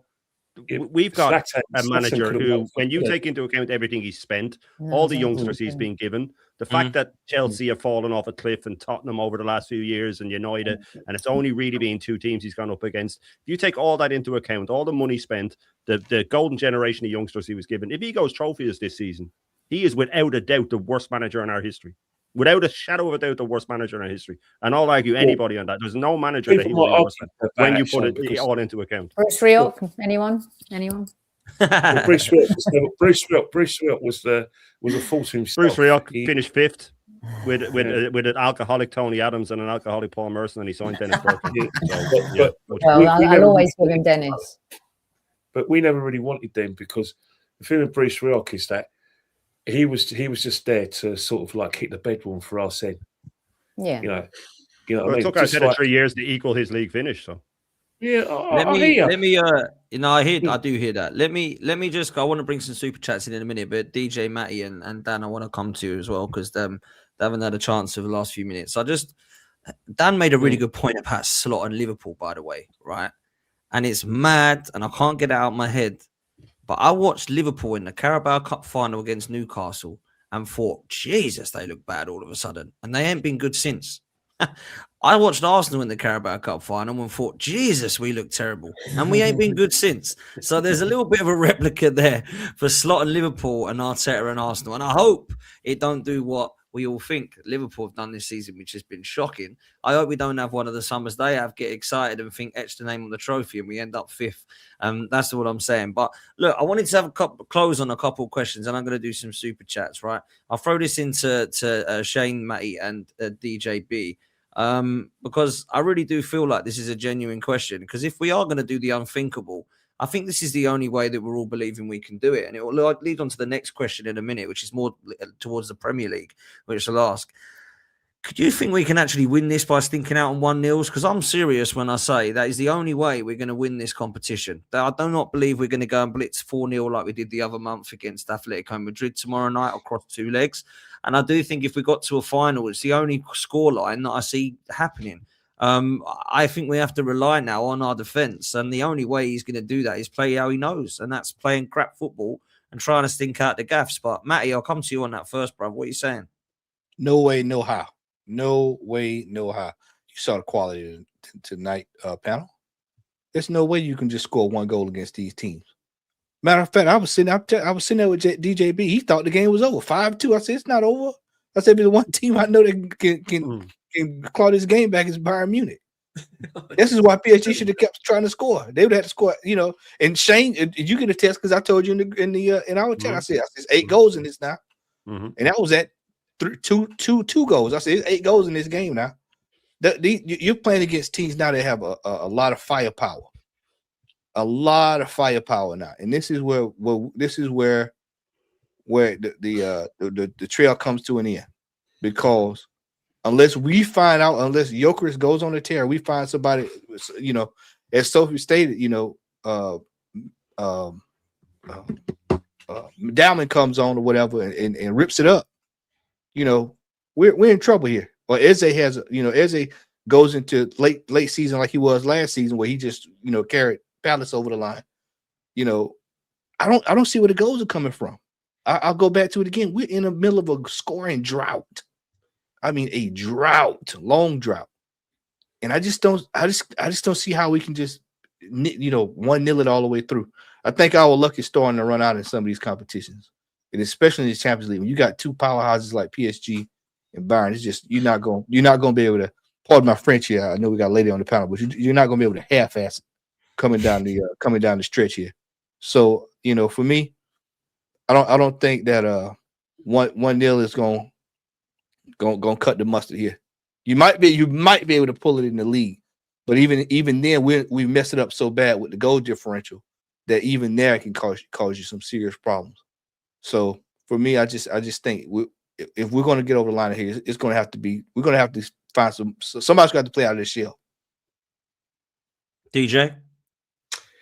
Yeah, I mean, look, Dan, if you'd have taken me back before Christmas when we was looking solid defensively, I'd have said we might have been able to scam a 1-0 here and there.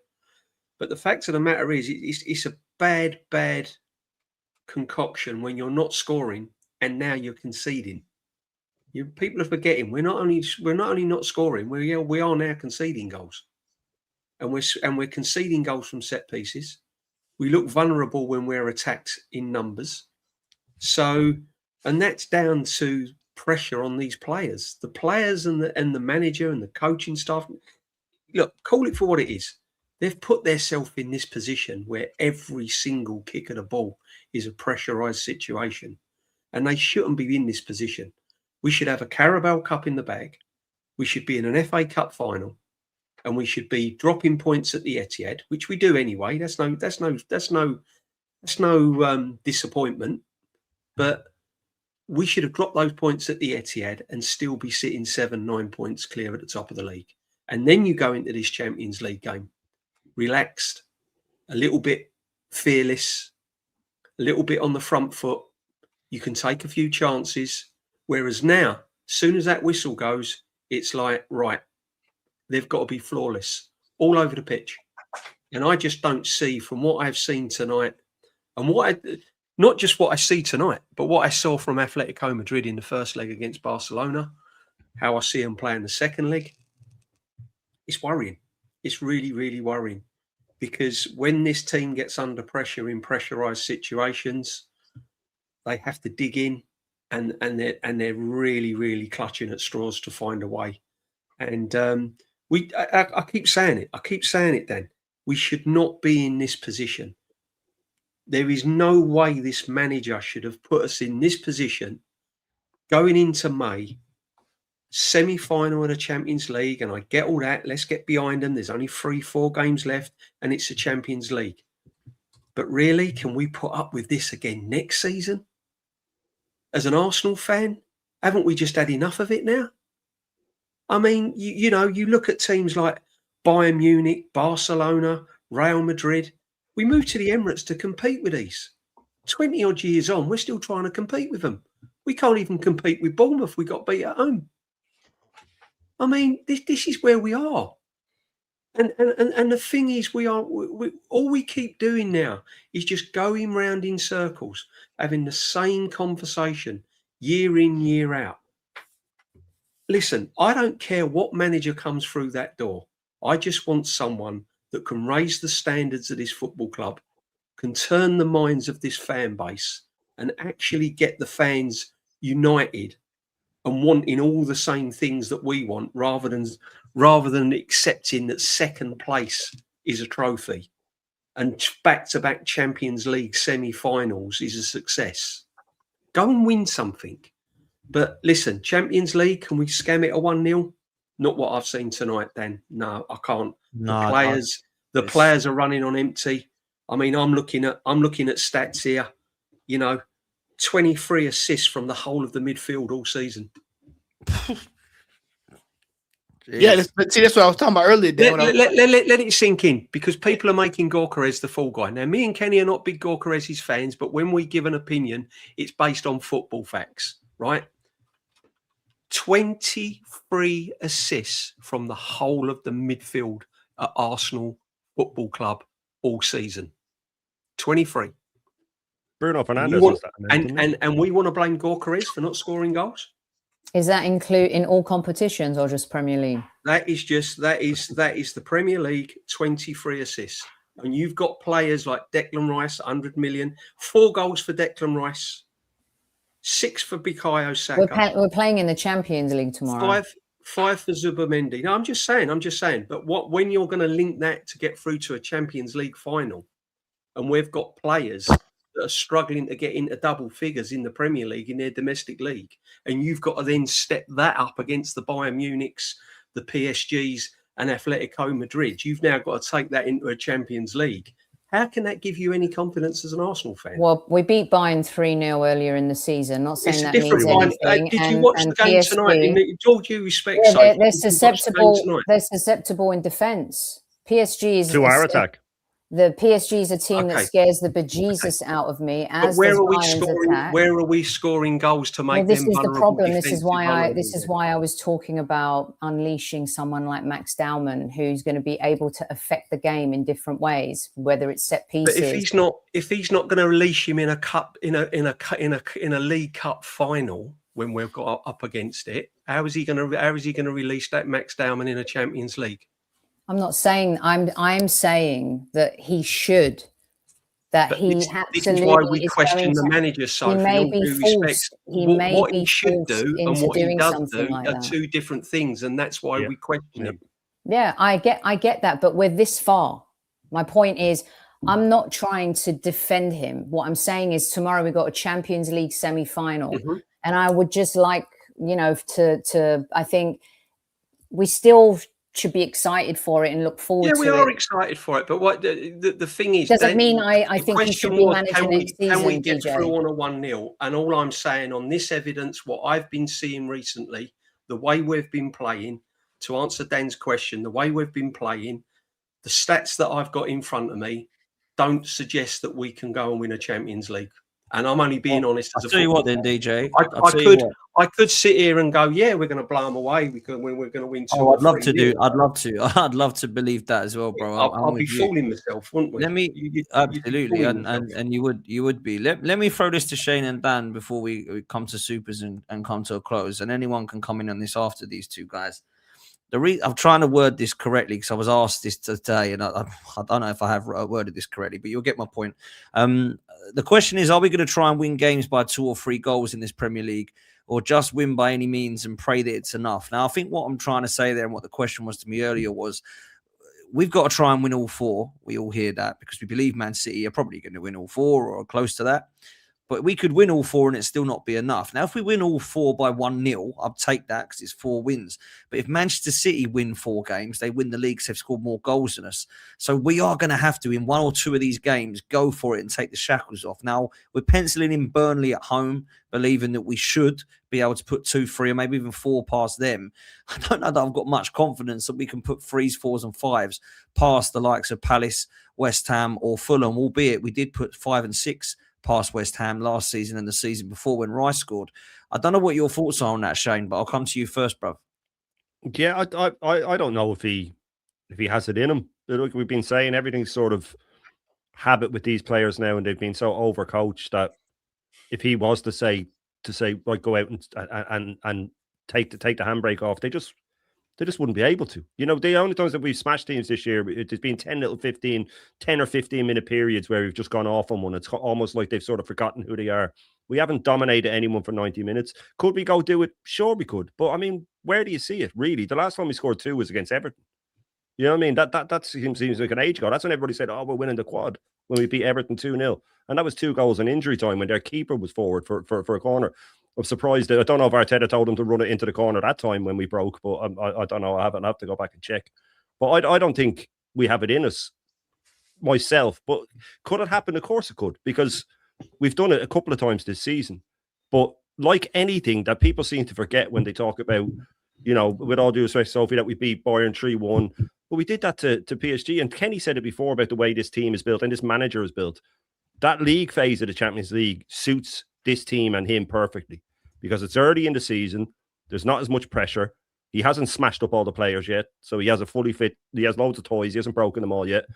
And they're the 2 main things. Then when we go into it late in the season, it's pressure, which has gotten to him. It's why we've lost 23 competitions in a row under this guy since the FA Cup. It's when it's crunch time, he makes silly decisions and he's cowardly and all the players are smashed up. And I'm looking at the team now. Oh, who's he going to pick tomorrow? You can basically pick the 11. If you knew who was fit, you'd pick his 11. It's normally quite easy. The only one that's ever up for grabs is the left wing. That's it. That's the only one where you go, oh, I don't know who'll play left wing. Fully fit squad, you'd be able to pick it, no problem. But the thing is when you look at it from going into a game like the Burnley one.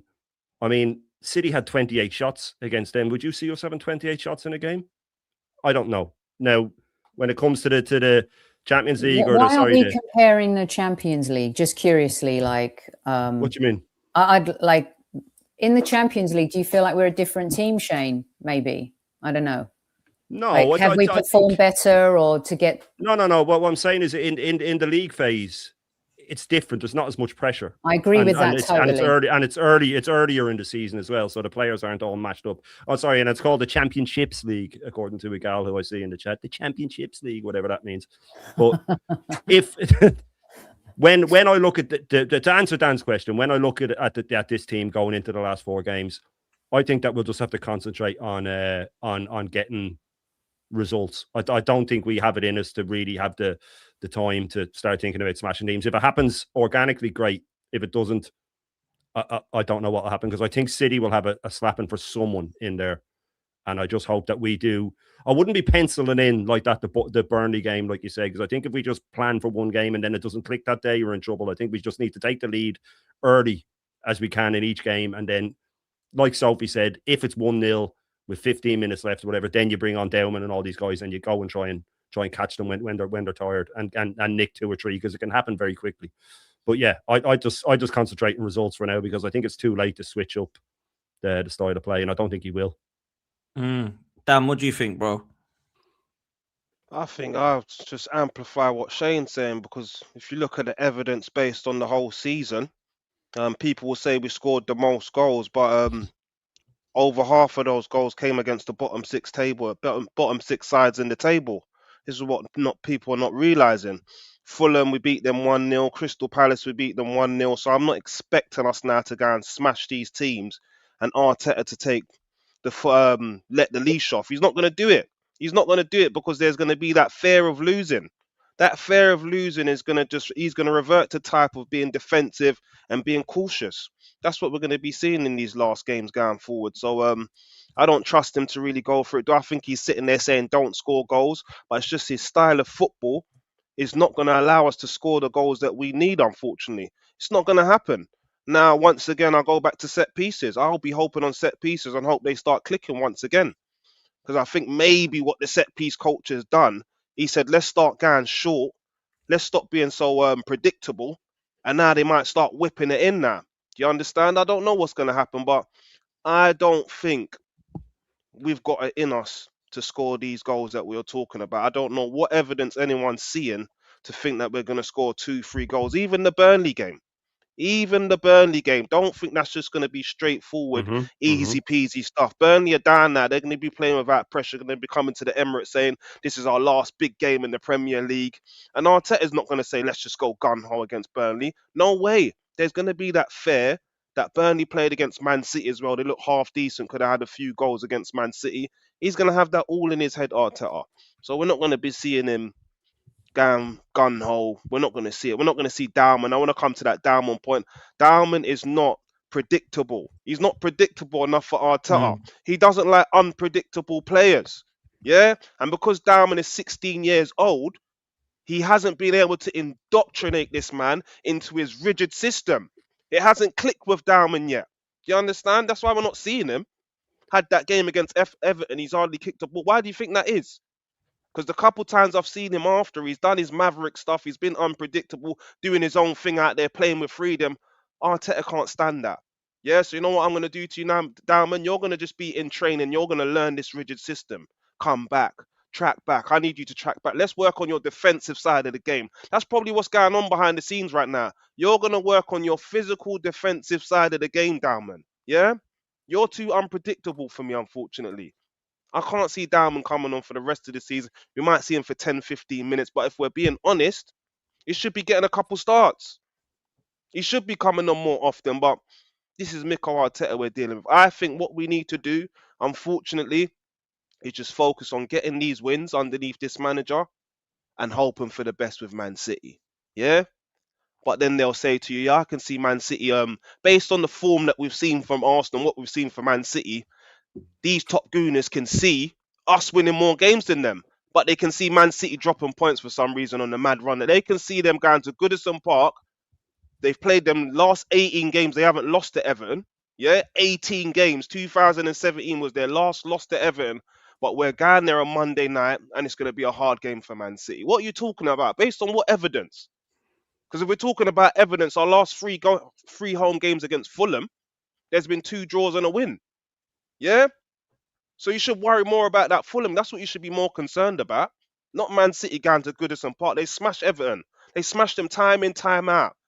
2017 was the last time Everton got a result. They've had a couple of draws, but I think it's been 15 wins for Man City in 18 games. Come on now. What are we doing here? All I'm saying is we just need to just get the results. Like Shane said, we're not going to see this free-flowing football. We're not going to see it underneath this manager. Just get the results. Hope for set pieces. That's all we can do right now, people. Yeah, and it's a sad state of affairs. And on Arteta, I don't think he's going anywhere end of the season. So as Arsenal fans, all we can hope for is that we win a trophy this season. Yeah? I said it at the start of the season. I'm going to be a happy man at the end of the season because we're either going to win trophies or Arteta's going to be sacked. Arteta's not getting sacked. I cannot see it. Just hope for a trophy, guys. That's all I can say. Yeah, He's not going anywhere. Hey, Dan, I have the assist stats here from the Champions League. Does anybody want to take a guess on what the highest assist total is for the Champions League this year? Oh, go on. single digits for sure. Wow. That's Trossard. interesting. And he's out of form, by the way. Oh. Crazy. Behind him yeah. is Saka, Rice, So- Eze, Martinelli, Oh. Jokers, and then Odegaard with 1. And he hasn't scored in 2026, Trossard. That's right. He hadn't scored since December 17th. The dibbly dobbly. The dibbly It's dobbly. worrying, man. It's worrying. Yeah, dibbly dobbly. You're right, Rick Kenny. Let me do these supers because we should have What's been the very, very total? patient. Sorry, what's the total with across all players? Trossard 4, Saka 2, Rice 2, Eze 2, Martinelli 2, Jokers 2, Odegaard 1, White 1, Zubi 1, then Havertz, then it falls off from there. Wow, what a difference, eh? 18 or so. It's crazy. Let me do these supers that will come to a close and last comments from people. Chaitanya says, we may have watched the best Champions League game. I think we certainly have. Defensive football is one thing, but at the end, attractive, progressive football is what it's all about. Big up to you, bro. I hope you're well. I totally agree with anything you've just said.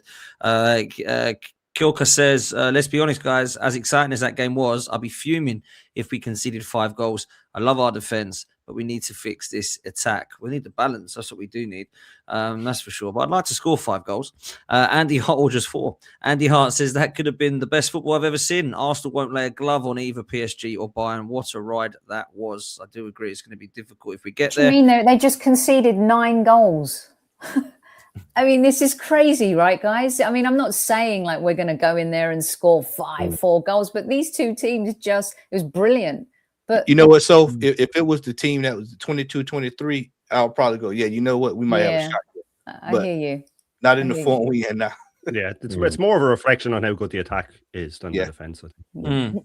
No, I agree. I mean, they let and- Elise just glide through that middle. That defending was so crap. It was. Yeah, but none of our players will be able to do that, though. I think that's the problem. Eza could do it. He's done it against Palace and other that's teams. what we hope. Ezra's the only hope, I think. I've got to be honest. And people say Saka. Well, if it's Saka from 2023, cool. If it's Saka from 25, I'd rather play Darman, I think.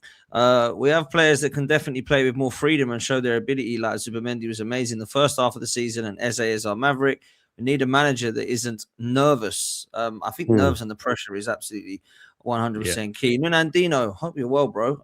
Big up to you. If we win the double, Arteta statue, greatness. No, yeah, build him a statue if he wins both and the double. Yeah, Why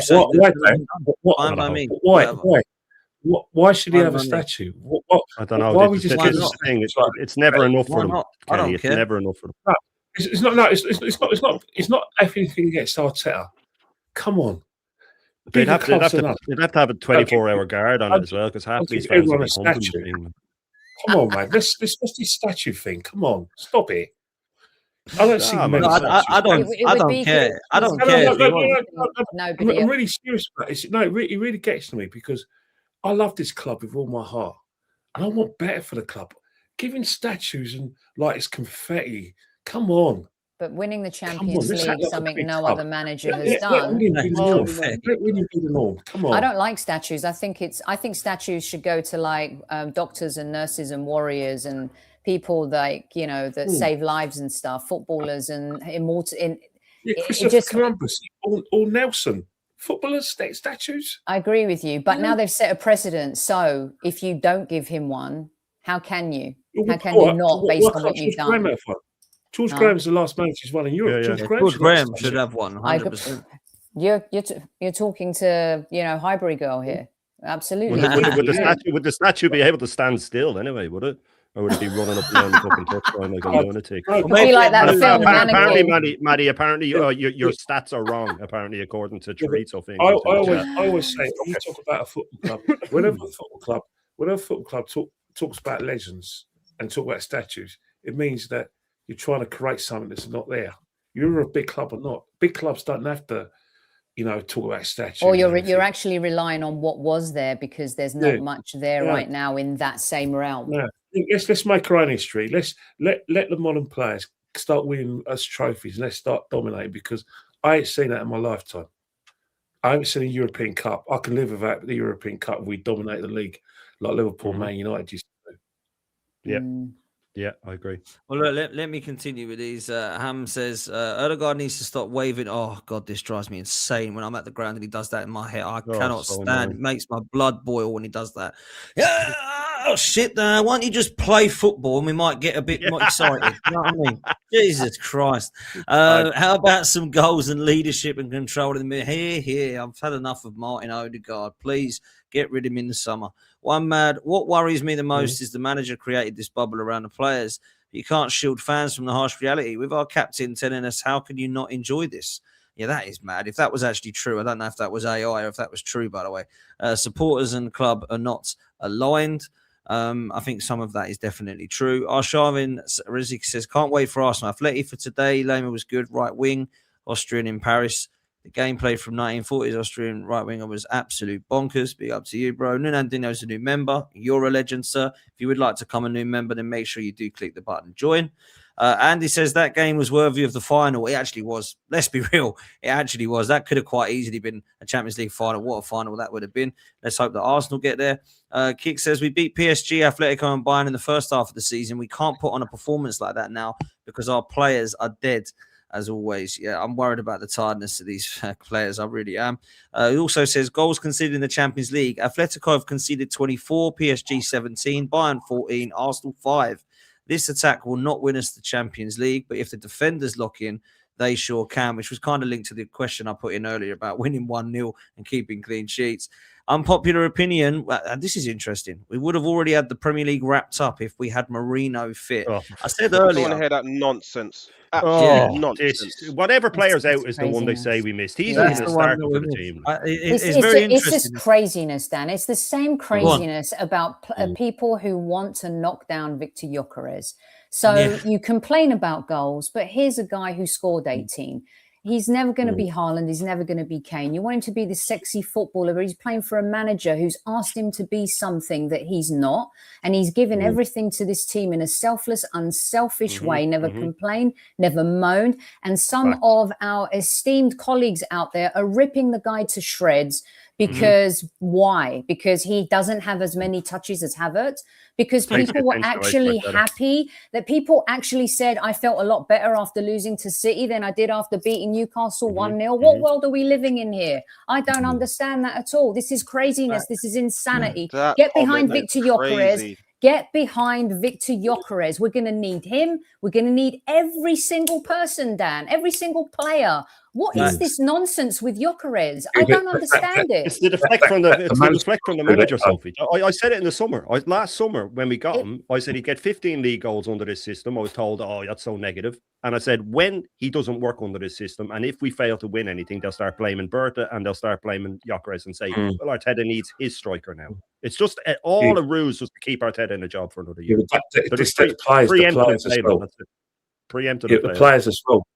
Because, before Christmas, there was a disconnect between himself and the players where he was used as a decoy. The players didn't rate him.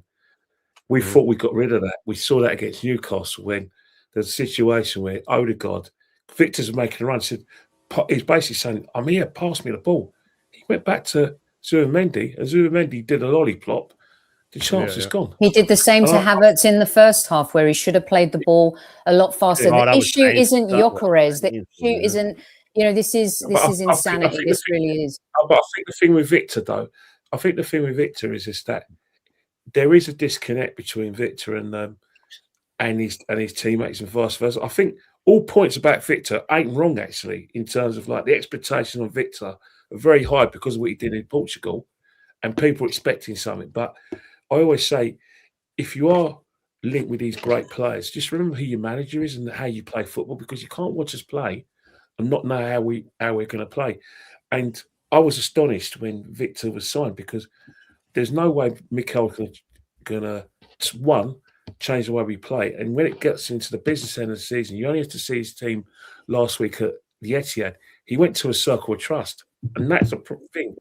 Whether we like it or not, the circle of trust is going to either get him to a title or he's going to live and die by. Now, the was results. that good management what he did? Listen, I know you've got to play Kai, right? You've got to play Kai, but 7 minutes, your top scorer, and you need a goal in 7. He lost. Like, come on, that is disrespectful. Shocking. Are you serious? I hear what you're saying, but the thing is that disrespect. The reason why he's done that disrespect, because if you look at the performance against Lisboa, it was hard to defend Victor at home against Lisboa when after 51 minutes he lost all his jewels. It happens, but the fact is that he wasn't winning his headers, he wasn't holding the ball up, and he wasn't getting into the game even when we were trying to get him. Because remember, we're trying to hold on. You need your forward to do the dirty jobs, not run at the space, but actually hold the ball up. And Diamande won all his jobs, and I think that's when Mikel Arteta was comfortable to go his circle trust. Now, we all knew that team was in Mikel's mind for months, but he's made Mikel's decision easier to go with that team against Man City. And for the Mikel I know, I'm not saying he should have started against Man City. I'm saying he should have been given more than 7 minutes to try and help the team get a goal. That's what I'm saying. Without a shadow of that. But now, Mikel's got a job in his hand to actually get the player believing that Mikel believes in him, because Havertz is injured. He's done for the season, so he's going to have to get the best out of Victor. Or if he doesn't, then we're not going to win anything. And that's where Mikel's man management has to be better, because you basically told Victor, you're not in my circle of trust. You basically allowed a situation where players are openly defiant towards Victor, not passing to him. That's on your watch. You now, forget all of that. Next 5 games, it's all about getting the best out of Victor, because he is going to be our go-to man. It's on him there. But you've got to make him feel that he is valuable to the team, and that's where your man management has to be at its best. Let me just continue with these. Obviously, that was Marino one. Andy says, no player from Arsenal team gets in PSG or Bayern other than Dalman. I don't even think Dalman gets into even how much as I love him. Massim says, Arteta fans, tonight was what football feels like. Sigi says, in an interview, Arteta said football has changed and you can't play expansive, offensive football anymore. Tonight shows he's either wrong or egotistical. I think it's probably the latter. MMA Lover says, if you all don't win nothing this year and the owners actually sack Arteta, would you take Xabi Alonso? He actually had Madrid in great form and positive, but Vinny didn't like him, so Perez capitulated. Again, Alonso, like Fabregas, would be a new voice. I would rather have them over Arteta if he doesn't win anything. But really and truly, you all know who I want, people. And yes, he would come, because £18 million a year, he's going to say yes to that if that's what we're paying Mikel. Chaitanya, a winger's primary purpose is to receive the ball and dribble at the opposing defence. Secondary is to defend counter. Arteta sadly has coached it out. It does look certainly that way at the moment. Chaitanya, big up to you. Dalman should not sacrifice his career for this manager. Saka trajectory must be a lesson for every academy talent. Ethan's already gone. By the way, you don't leave a title run inside mid-season if you see your future at the club. I don't know what the future of Lewis, Skelly or Ethan is in the summer, but I'm hearing 100% profit. When I hear that, I think that means they're probably both gone. One Mad Press says, does Europe elite players really want to play under this system or manager? If not, that'd explain why the squad's not good enough, aside of financial reasons and our bad selling record. You don't say this squad's not good enough, but this manager has spilt this squad. Xavi Hernandez is right there. I wouldn't take Xavi. I'll be honest. I wouldn't take Xavi. I think he's an unbelievable footballing brain, but I'm not sure that he's got the minerals is what's needed to get across the line. Oregon Goon says, if he was a coward against Bournemouth, what's he going to do against Bayern or PSG? Only if we beat Atletico, of course. Big up the panel and chat. I think it's a good point. Oregon Goon, big up to you. Ancio Chill says, is tomorrow's game at the Emirates or it's it's away first leg? And then lastly, we've got Prome says, I just want to say you look fabulous, Sophie. One love from Iceland. There we go. Bro. Love that, Bro. bro. You're a legend, bro. You're a legend. Love me some Iceland. Big up to Albert in the stream as well. Home Man. is Big up world to Albert, class. my guy. Look, any kind of last words from anyone on the panel? Moving on to the Champions League. I just want to say about Max Dowman, and I agree with Sophie and everyone. What everyone says about him, I think when I'm looking at Noni Madueke in an Arsenal shirt, and I'm seeing Max Dowman on the bench, it's absolutely horrendous. However, I will say this: if we're relying on a 16-year-old to come and grace the Emirates Stadium and make things happen on the football pitch, it tells you everything we need to know about where we are as a football club after spending £1 billion. You know, you're relying on a 16-year-old. We've spent £1 billion, and here we are, desperate for a 16. We're not relying on him. We're just asking him to come on as a sub for 10 minutes. We're kind of desperate for a 16-year-old to come on and make things happen in a team when we've spent 52 million he's on the best Madueke. EJ, he's the best player. Yeah, he's exactly. He's this is what I'm saying. This is where we are. And for me, when you've spent £1 billion and your 16-year-old is your best player, this is why the questions has to be asked about the manager. I'm sorry, and I can't. And I agree with respect what people say about he should be here next season no matter what we win. I think it's time for a change. I think it's time to freshen things up, and I can't sit through this for another season. I just can't do it. Just out of interest on that point, who would keep him if he wins a trophy? Because I still would, because I think he's got across the line. Would anyone keep him? I agree with you, Dan. No. Okay. I can't be a snob and sit there for 22 years and then he wins a Premier League or Champions League and say he's got to go. I'm sorry, like, I can't do it personally, man. Is it not the bare minimum at this point, though, Dan, with all the money spent and how long he's gone? No, 100% is bare minimum. Is it changed then? Definitely Are you worried about the change then? What are people worried about by Arteta? I think it's not just being they feel I'm just saying that I think he deserves more time if he wins the Premier League. I'm not saying give him 5 years. I'm just saying if he wins the Premier League or Champions League, for me personally, for what I've been going through all over these years, I don't know how it's been for you guys, but it's been dark over here, man. If he wins something for me major as well, if he would won the FA Cup or Carabao Cup, that wouldn't have sufficed for me personally. You win the Premier League. And also, we're not Chelsea or Real Madrid either, are we? That culture of like firing people in stairwells and firing people for winning titles. We're just not that because we haven't been winning titles in that way.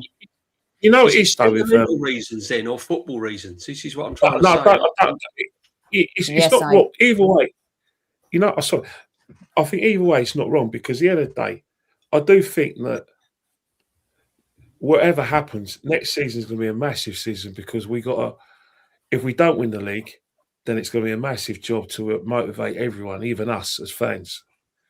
Because, you know, I think the negativity and the pessimism would just become out of all our pools.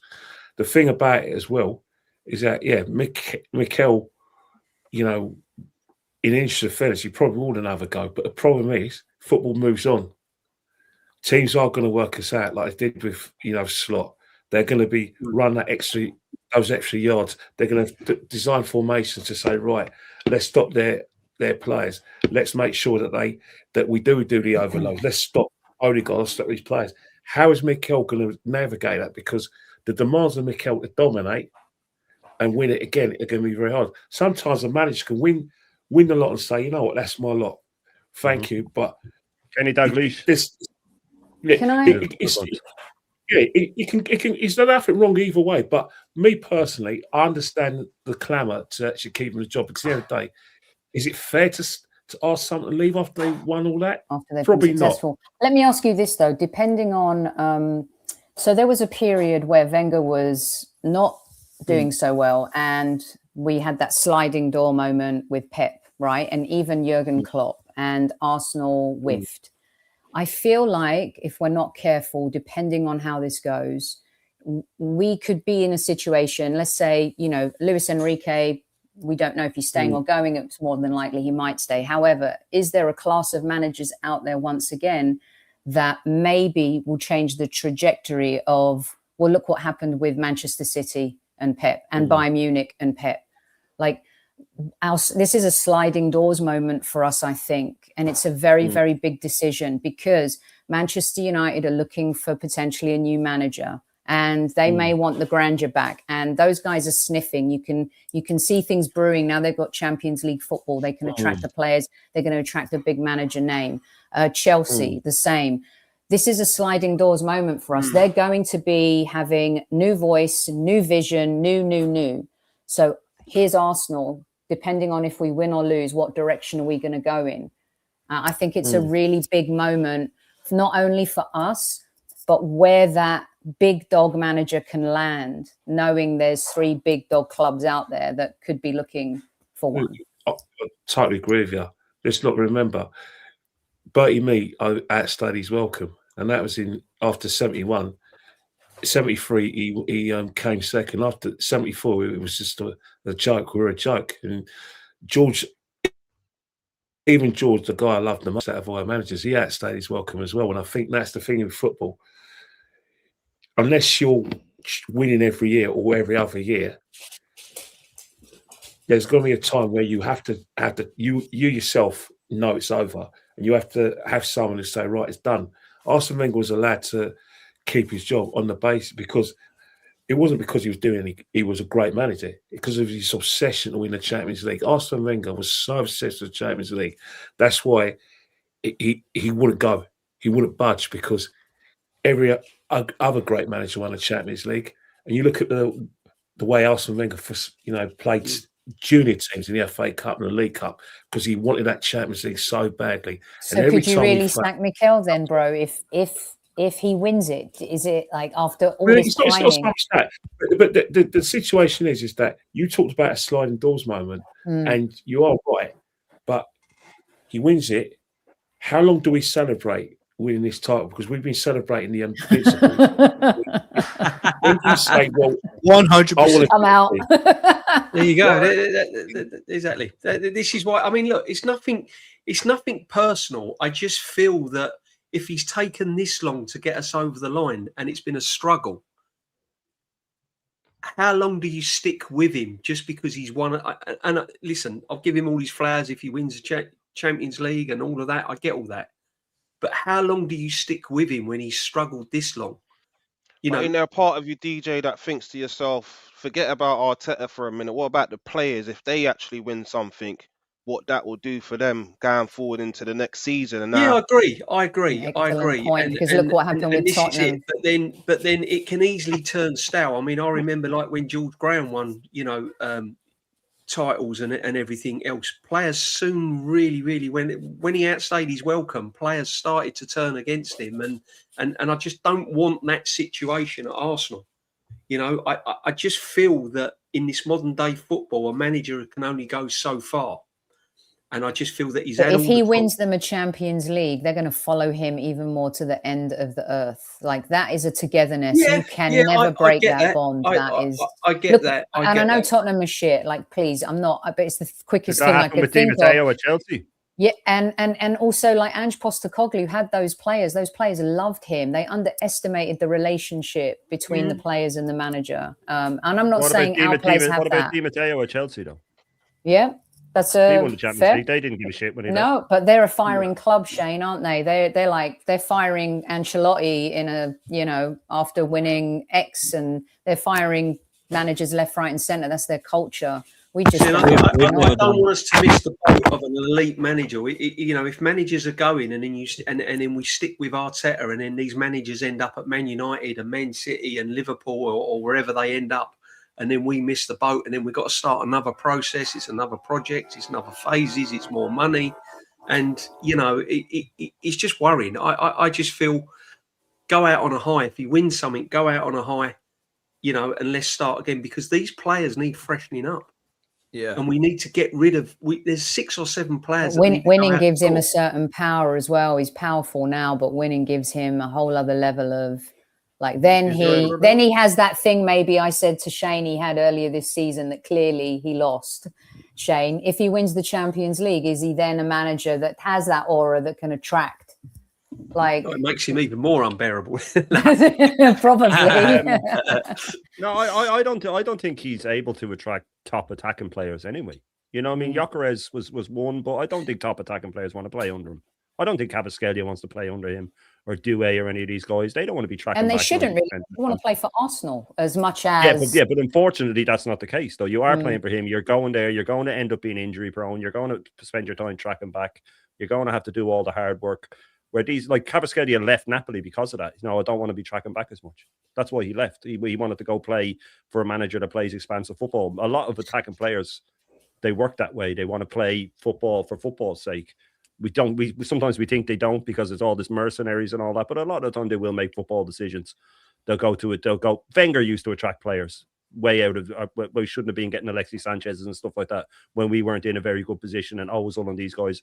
But they wanted to play under him because they knew they'd have possibly the best part of their career under him. And most attacking players did have their best period under him because that's what he does. But look, if he wins the Champions League, I don't know. Like I'm a Kenny. I sort of felt at points this season that even if he wins, I think that maybe next season would then he might go after that himself. I think he might just need a break. That's the thing we haven't spoke about, Shane, actually, and I do want to close now, but that's the thing people are worried. It's like, does he stay? Does he go? Like if he wins and he stays, he's got to win again. Don't give him another 4 years. Oh yeah, without a doubt. Yeah, but this is the problem. They'll give it. Well, Dan, if they're giving him new seasons and 6 years on second places and silly records most goals in a calendar year and most points in a calendar year and he stopped us losing to Tottenham and all. And that top six thing is a myth as well. You know what I mean? So if they keep him in a job for that, for silly little things that he says in press conferences, you know, oh well, we're the best team in Europe and all these gimmicks that he comes up with. But imagine what they'll do for a Champions League. They'll never sack him. I think that there's a vast majority of fans out there that would look at this right now and go, if they were offered losing the Champions League, getting to the final and losing the league on goal difference or rolling the dice and see what happens. There's a huge chunk of them that would say, give me the losing the final and losing the league on goal difference because he'll definitely be able to keep his job then. I'll be able to argue and keep him his job. And that's the way their mindset is. Well, I swear that deep down, that's the way they would think. Because it's about keeping him in the job. It's not about, you see them come out after games and the first thing they say is, Arteta. You know, I see some of them streaming with pictures of him on their wall. Even when I was a teenager and I had posters of Ian Wright and all, I never had a poster of George Graham or you never have a poster of the manager. It's an odd fascination.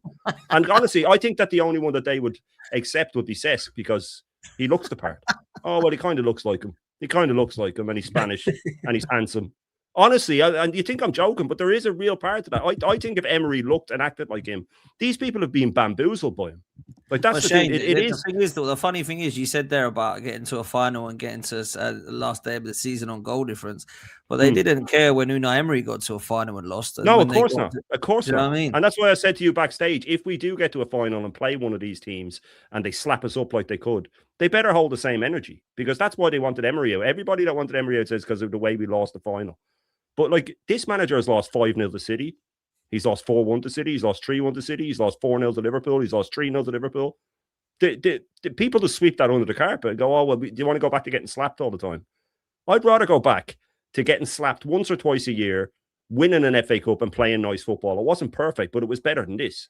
Like if you live with a partner who just emotionally abuses you every day, that's worse than having, you know, someone that just comes home and they get really drunk twice a year and they flip out and they smash the house up. I'd rather that than a whole year of being punished. You know what I mean? I'd rather take the odd slapping in football terms a couple of times a year if it means playing nice football and winning a cup every now and then. It's not perfect, but it's better than this. People dismiss the way it was before. Oh, you want to go back to Wenger's last 6 years? Well, he won 3 FA Cups. What are we doing here?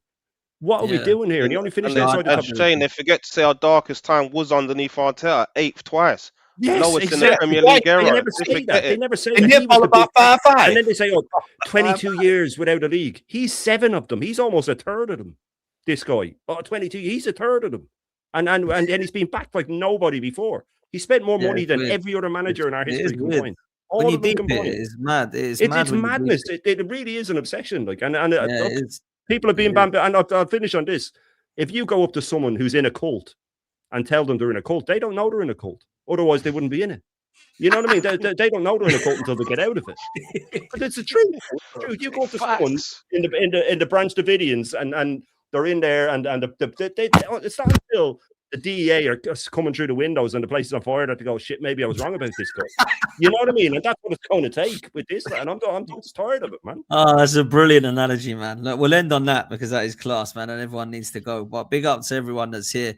Soph, I'll let you shout out where you're from first and get out of here because I know you got to shoot. But how can people follow you, mate? And thanks so much for coming on, man. Again. I really enjoyed this conversation. Some things we agree and disagree on, but I loved everything about it. You guys are epic gooners, and thanks for having me, Dan. Thanks to everyone in live chat. Try and enjoy the game tomorrow. I don't think 1-0 will be enough in the league. I think they will in the Champions League. I don't know how this is going to all turn out. Let's just hope it is all going to be positive because the idea of the other is just too much despair to think about. So thanks. Check out Highbury Squad. And I'm doing a World Cup series, interviewing some players and managers, and there's a cool new chat up with Maya Yoshida from Japan and Southampton legend and Alexi Lalas. And then another one coming up with Kobe Jones and Marco Royce. So looking forward to sharing that new series leading up to the World Cup with Not everybody. Alexi Lalas. He hates England. Alexi Lalas. Yeah. Wow. Kobe Jones, though, baby. Got Kobe Jones. Kobe Jones. Oh, That's I love Kobe Jones. Jones. Legend. A long throw specialist, Coventry hero. What about Johnny Yeah. Arts? You're going to get John Arts again. He John scored against us Harksy's in the coming final. on. Yeah, Harksy's coming on. I'm trying to get as many of the 94 guys as well. So Oh, it'll be quality. fun. Be fun. That's so, class. I'm looking forward to that. Hopefully you got your World Cup ticket. You got your World Cup tickets yet? I'm hoping to have my accreditation. So if that doesn't happen, I'm screwed, just like everyone else. So. Prices outrageous, ain't it, girl? Prices Yeah, they are. Yeah. But I just want people to know as well, like that's a FIFA thing. That's not an America thing. And I know there's a lot of crazy things going on in the world right now, but I can guarantee you coming to the US, you will have a great time. Going to Canada, you will have a great time. Going to Mexico, you will have a great time. There's always fear mongering before every single World Cup. It happened. I was worried about going to Russia. I loved the World Cup in Russia. It was awesome. Same thing happened with Qatar. Some people say it was one of the best ever because of the closeness to everything. Every World Cup has its challenges, but hopefully this will be a good one. It might be boring at the beginning because there's too many teams, but don't fear coming. And unfortunately, FIFA have priced out fans, but fans always figure out how to get their hands on tickets. Yeah, it's crazy. No, big Big up, up. If you can find any players that played in World Cup '96, Igal wants to know about them because he was talking about World Cup '96. No, Shane. I will say before you go, Soph, I don't know. They're doing these on offer for tomorrow night. Shane. You can get yours on offer for tomorrow night if you fancy it, guys, in the chat. Is that how you're watching the game? Hey, Dan, are you offering a 20% discount on that? Yeah, man. Of course, bro. Use the code 12 man. You know what I'm saying? That 12th man merch. That's it, bro. That's it. Yeah, Half, you get half and half it, do you? Half I'm and half. looking forward to the World Cup, Tourists like I'll be half honest and half, with don't you. they? It's mad. Sophie, you're a legend. Make sure you're following Highbury Squad, people. Thanks, Big guys. up to you, Big up, Sophie. Soph. You're a legend, mate. Love you loads. DJ, likewise, man. How can people follow you, DJ? Yeah, Arsenal Huddle. I'll be around tomorrow night on the Mingle, me and Nortsky. And then Thursday, me and Kenny Ken, we do the Extra Time show. And then the Sunday sit back, going over all the weekend's football and players' performances and everything else. And just come and join, come and have a little look. It's all good. And big up Dan and the panel. And it's been an absolute pleasure being on here tonight. Fantastic. And the chat as well. Big up to everyone. Thanks a lot, Dan and Sophie. Realist Gooner, Kenny Ken as always, Matt the Southern and Shane, always big up. Legends. Big up to you, DJ. Come on, bro. Always got you. Matty, pleasure to have you, man.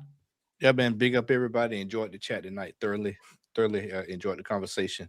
I'll be on tomorrow with Lee. We're doing the watch along, and then afterwards, I'm going to try to creep over and hang out with DJ B and Brother Normsky for the mingle.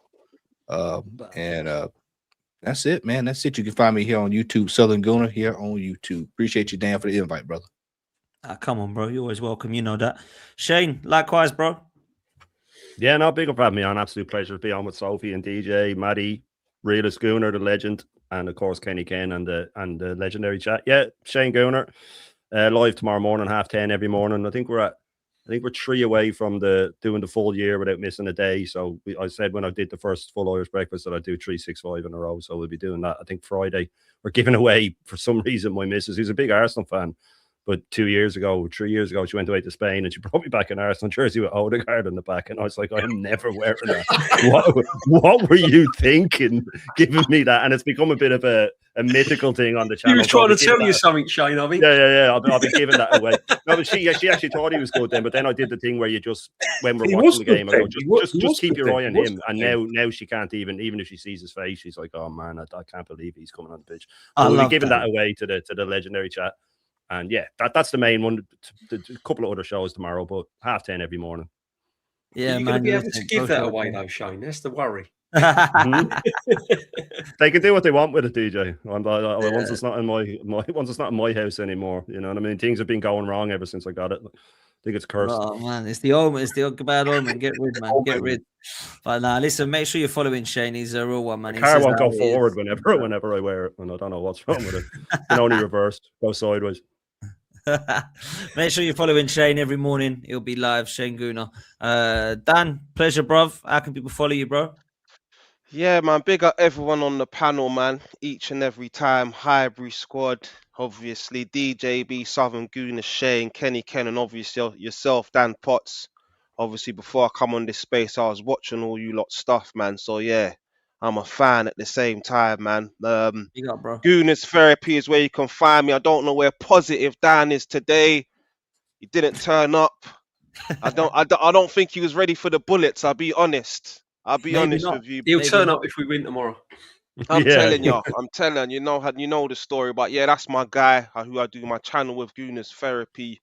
And at the moment, we're just on every Monday at 9 p.m. But this Monday, obviously, Man City are playing, so it'll be at 10. So yeah, man, check us out, man. Love that, bro. Yeah, make sure you go over there, man. It's a great channel, man. You and Dan they couldn't pick two more opposites if you tried, man. Honestly, you could not pick two more opposites. It's crazy. It's mad, bro. It's mad. I love Dan. He talks some mad stuff, in my opinion, but you know he's a good lad. So it's all love. Kenny Ken, my bro, you got anything for me? Any inspiration? AJ and Tyson Fury, finally, Kenny, they're 50 now, I think, and they're fighting. You know what I'm saying? That fight's happening, but I think Josh has got a fight on the 27th of July. So there's some big fights. In 9th of May at the Cope Live in Manchester, just before I go against West Ham, there's a 50-50 fight between Fabio Wardley, who's an Ipswich Town fan, but also Man United. I see Fabio. He's fighting Daniel Bryan. The only what I'm going to do right now is eat that those 14 chicken wings and that kitchen meat with chili sauce and garlic sauce. But podcast wise, I'm with DJ Bill on this Thursday, and also I'm going to be at a match on Saturday. But yeah, I can't wait. I'm looking forward to like football as well. But the thing with Arsenal, one thing you got to realise one thing is, as much as we want to see really good football, we want to play with panache. I think what we learned today is at least we learned how to win on Saturday. So just one game at a time and take it from there. Because at the end of the day, who knows what can happen? 989. I was coming out of Highbury. Drew Wimbledon 2-2. Nigel Whitman scored a screamer. Paul Merson got a second. Everyone thought it was done. The atmosphere was dead. 9 days later, we're all dancing in the streets of Highbury, Finsbury Park, turning cars over, hugging people you didn't know. Who knows? That's the dreaming, isn't it? It's a dream. Pink Elephant, Southgate, Pink Elephant, roundabout. Exactly. Just before parade 2 days later, with bumping into everyone. Clive Anderson, the geezer who's about 5'11", but he's all heads. Yeah, him, everything. Those are the days. But let's just have a. Let's walk first. Let's just concentrate tomorrow, and then one game at a time. I think that's the only way we can really approach it. Yeah. There we go. No, just sorry, Dan. Just before you come in there, just that David, the legend that is David O'Leary's getting piled on X because he put up. I've seen enough in this 45 minutes to know we need not be worried about a final. The current Arsenal side is not beating either of these teams in the final.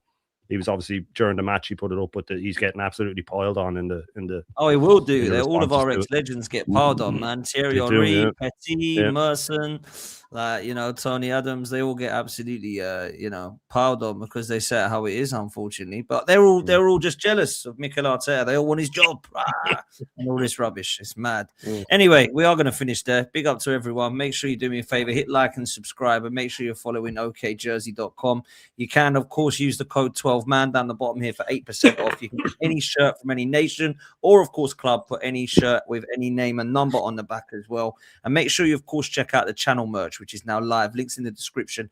You can go and get the Thierry Henry hoodies, and you've got the accessories as well. So go show us some love over there as well.